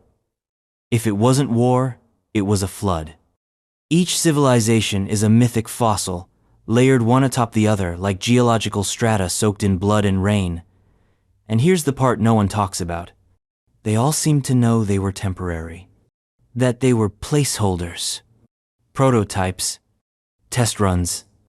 There's something deeply unnerving in this, in the way these cultures arrive knowing they won't last, in the way they fall into disaster again and again, as if the land itself is resisting memory.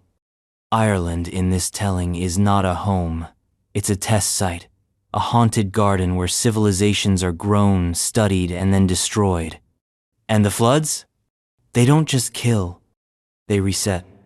Time and again, the flood comes not just as water, but as amnesia, as rewriting, as a soft erasure that leaves only the names, the bones, the stones with spiral carvings no one can read.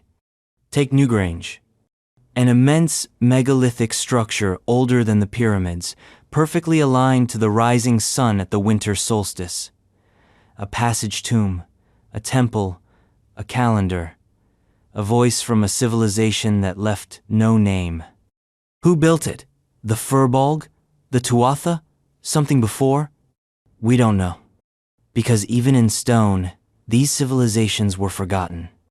And that's the horror of Ireland's pre-Celtic mythos. It's not that these civilizations died. It's that they were edited out. Modern historians call it folklore, mythology, oral exaggeration. But what if it's testimony? What if these stories are the only remaining code of a looping simulation?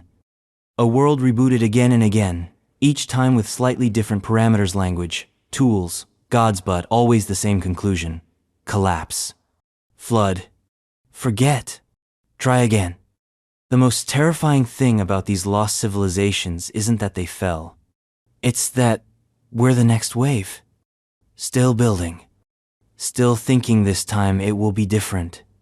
Still humming the same story in a different key. And when the flood comes not from sea, but from systems collapsing under their own weight, maybe the Tuatha will open the mounds. Maybe the Nemedians will return from their exile. Maybe Newgrange will shine again. Or maybe we'll just be another verse in the Book of Invasions, the first world of the Hopi. Before skyscrapers, before scrolls, before even the idea of history as a progression from primitive to advanced, there was the first world, a world not just of beginnings, but of intent, of purpose, of balance. The Hopi people, among the most spiritually rich and cosmologically sophisticated cultures of North America, do not describe their origins in terms of continents or empires. They describe worlds, not planets, not nations, epochs, self-contained ages of creation and destruction stacked atop each other like invisible sediment, each one giving rise to the next, each one collapsing under its own metaphysical gravity. And the first world? That was where it all began, or rather, where it was all meant to begin. And it was terrifying, because it wasn't just a world of life. It was a world of mistakes. In Hopi cosmology, the first world was created by Tawa, the sun, spirit, and Sotuknang, his architected divine craftsman who manifested space, time, and the framework of existence. Into this world, Sotuknang placed the first people, human beings born not of flesh and chaos, but of purity and light. They were perfect in form, in balance, in connection. These first people knew the Creator, spoke with the spirits, lived in harmony with the plan.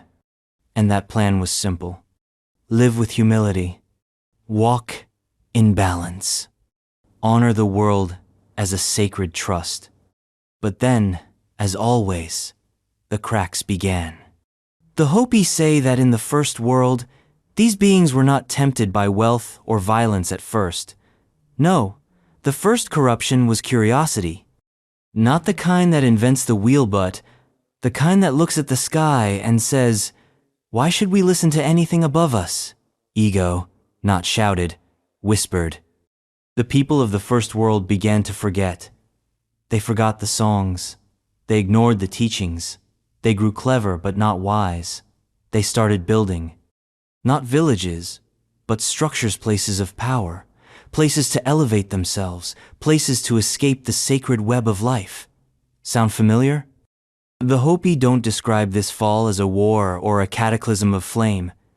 They describe it as a vibration shift. The people tuned themselves out of harmony with the earth. They stopped speaking to the animals. They no longer danced for the rain. They stopped listening. And when enough of them forgot, the balance collapsed. Sotuknang, watching from the skies, saw that the first world had become a shell of its purpose. Not evil, just broken, incomplete, off-key. So he called upon his weapon of last resort, destruction by fire. The first world ended in flames. Not hellfire, not brimstone, but a cleansing wave of heat that scorched the land and reset the field. Mountains melted, skies cracked, the bones of the earth trembled and buckled. But not everyone died. Those who remembered the teachings, those who still walked in balance, were saved, not by fleeing, not by violence, but by descent. The Hopi speak of the ant people, mysterious, compassionate beings who lived underground, who welcomed the worthy humans into their subterranean chambers as the surface world burned. These ant people are not metaphors. They're beings, humanoid, insectoid, eldritch, real. Some say they were spirit entities. Others, a pre-human race, a forgotten civilization that lived not in the sky but below. In their caverns, time moved differently. The chosen humans learned. They were taught humility, simplicity, the sacred geometry of existence. They were healed.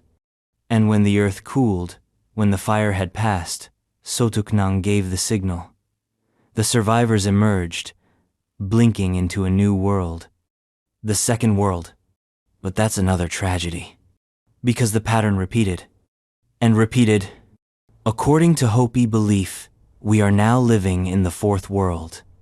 Each of the previous worlds ended in disaster, not because of technological overreach, not because of meteorites or invaders, but because of spiritual disharmony. The first world fell to fire, the second to ice, the third to flood, and now we teeter on the edge of the fourth, watching the same fractures open again. The Hopi tell us we've been here before. We've built before. We've forgotten before. And each time, the earth responds not out of anger, but out of necessity, out of the need to rebalance. The flood wasn't a punishment. It was a consequence, a system shock, a cosmic refresh. But here's the most terrifying part of the first world mythology. It never really ended. It collapsed. It burned. But its structures, its imprints, its frequencies, they still exist. Beneath us. In memory. In dream. In the bones of mountains and the resonance of sacred canyons. The first world is not gone. It's sleeping. Like a previous version of software still hidden in the machine's memory. And sometimes during ceremony, during dream, during crisis, it wakes up. You can feel it in the sacred dances, the katsanam masks, the low thrum of the drum echoing off desert stone, the way time bends in the high mesas of Arizona, where the air shivers not from temperature, but from presence. Something is remembering us. The Hopi have preserved this knowledge through ceremony, through architecture, through stories carved into stone and sung into firelight. While the rest of the world forgot, they remembered. Not just the names of the first people, but the lesson. Balance is not optional. It is the architecture of survival. And what if this world, our world, the fourth, is already falling? What if our disconnection, our greed, our mechanized speed and hunger is the same pattern played in a new octave? What if the fire, the ice, the flood, what if they're not history? What if they're next? The Hopi believe there is one more world after this. The fifth world. Not a utopia, not a heaven, a chance. But the bridge to that world doesn't come with rockets or AI or billionaires fleeing to Mars. It comes through remembrance, through simplicity, through ceremony, through the kind of humility that looks at a mountain and says, "You are older than me. Teach me." We began with fire. We end with possibility. And somewhere beneath our feet, the first world waits. Not in ruins, in potential. And if you listen closely beneath the noise, beneath the algorithms, beneath the flood of information that drowns more than it saves, you might just hear it humming. Ready to rise,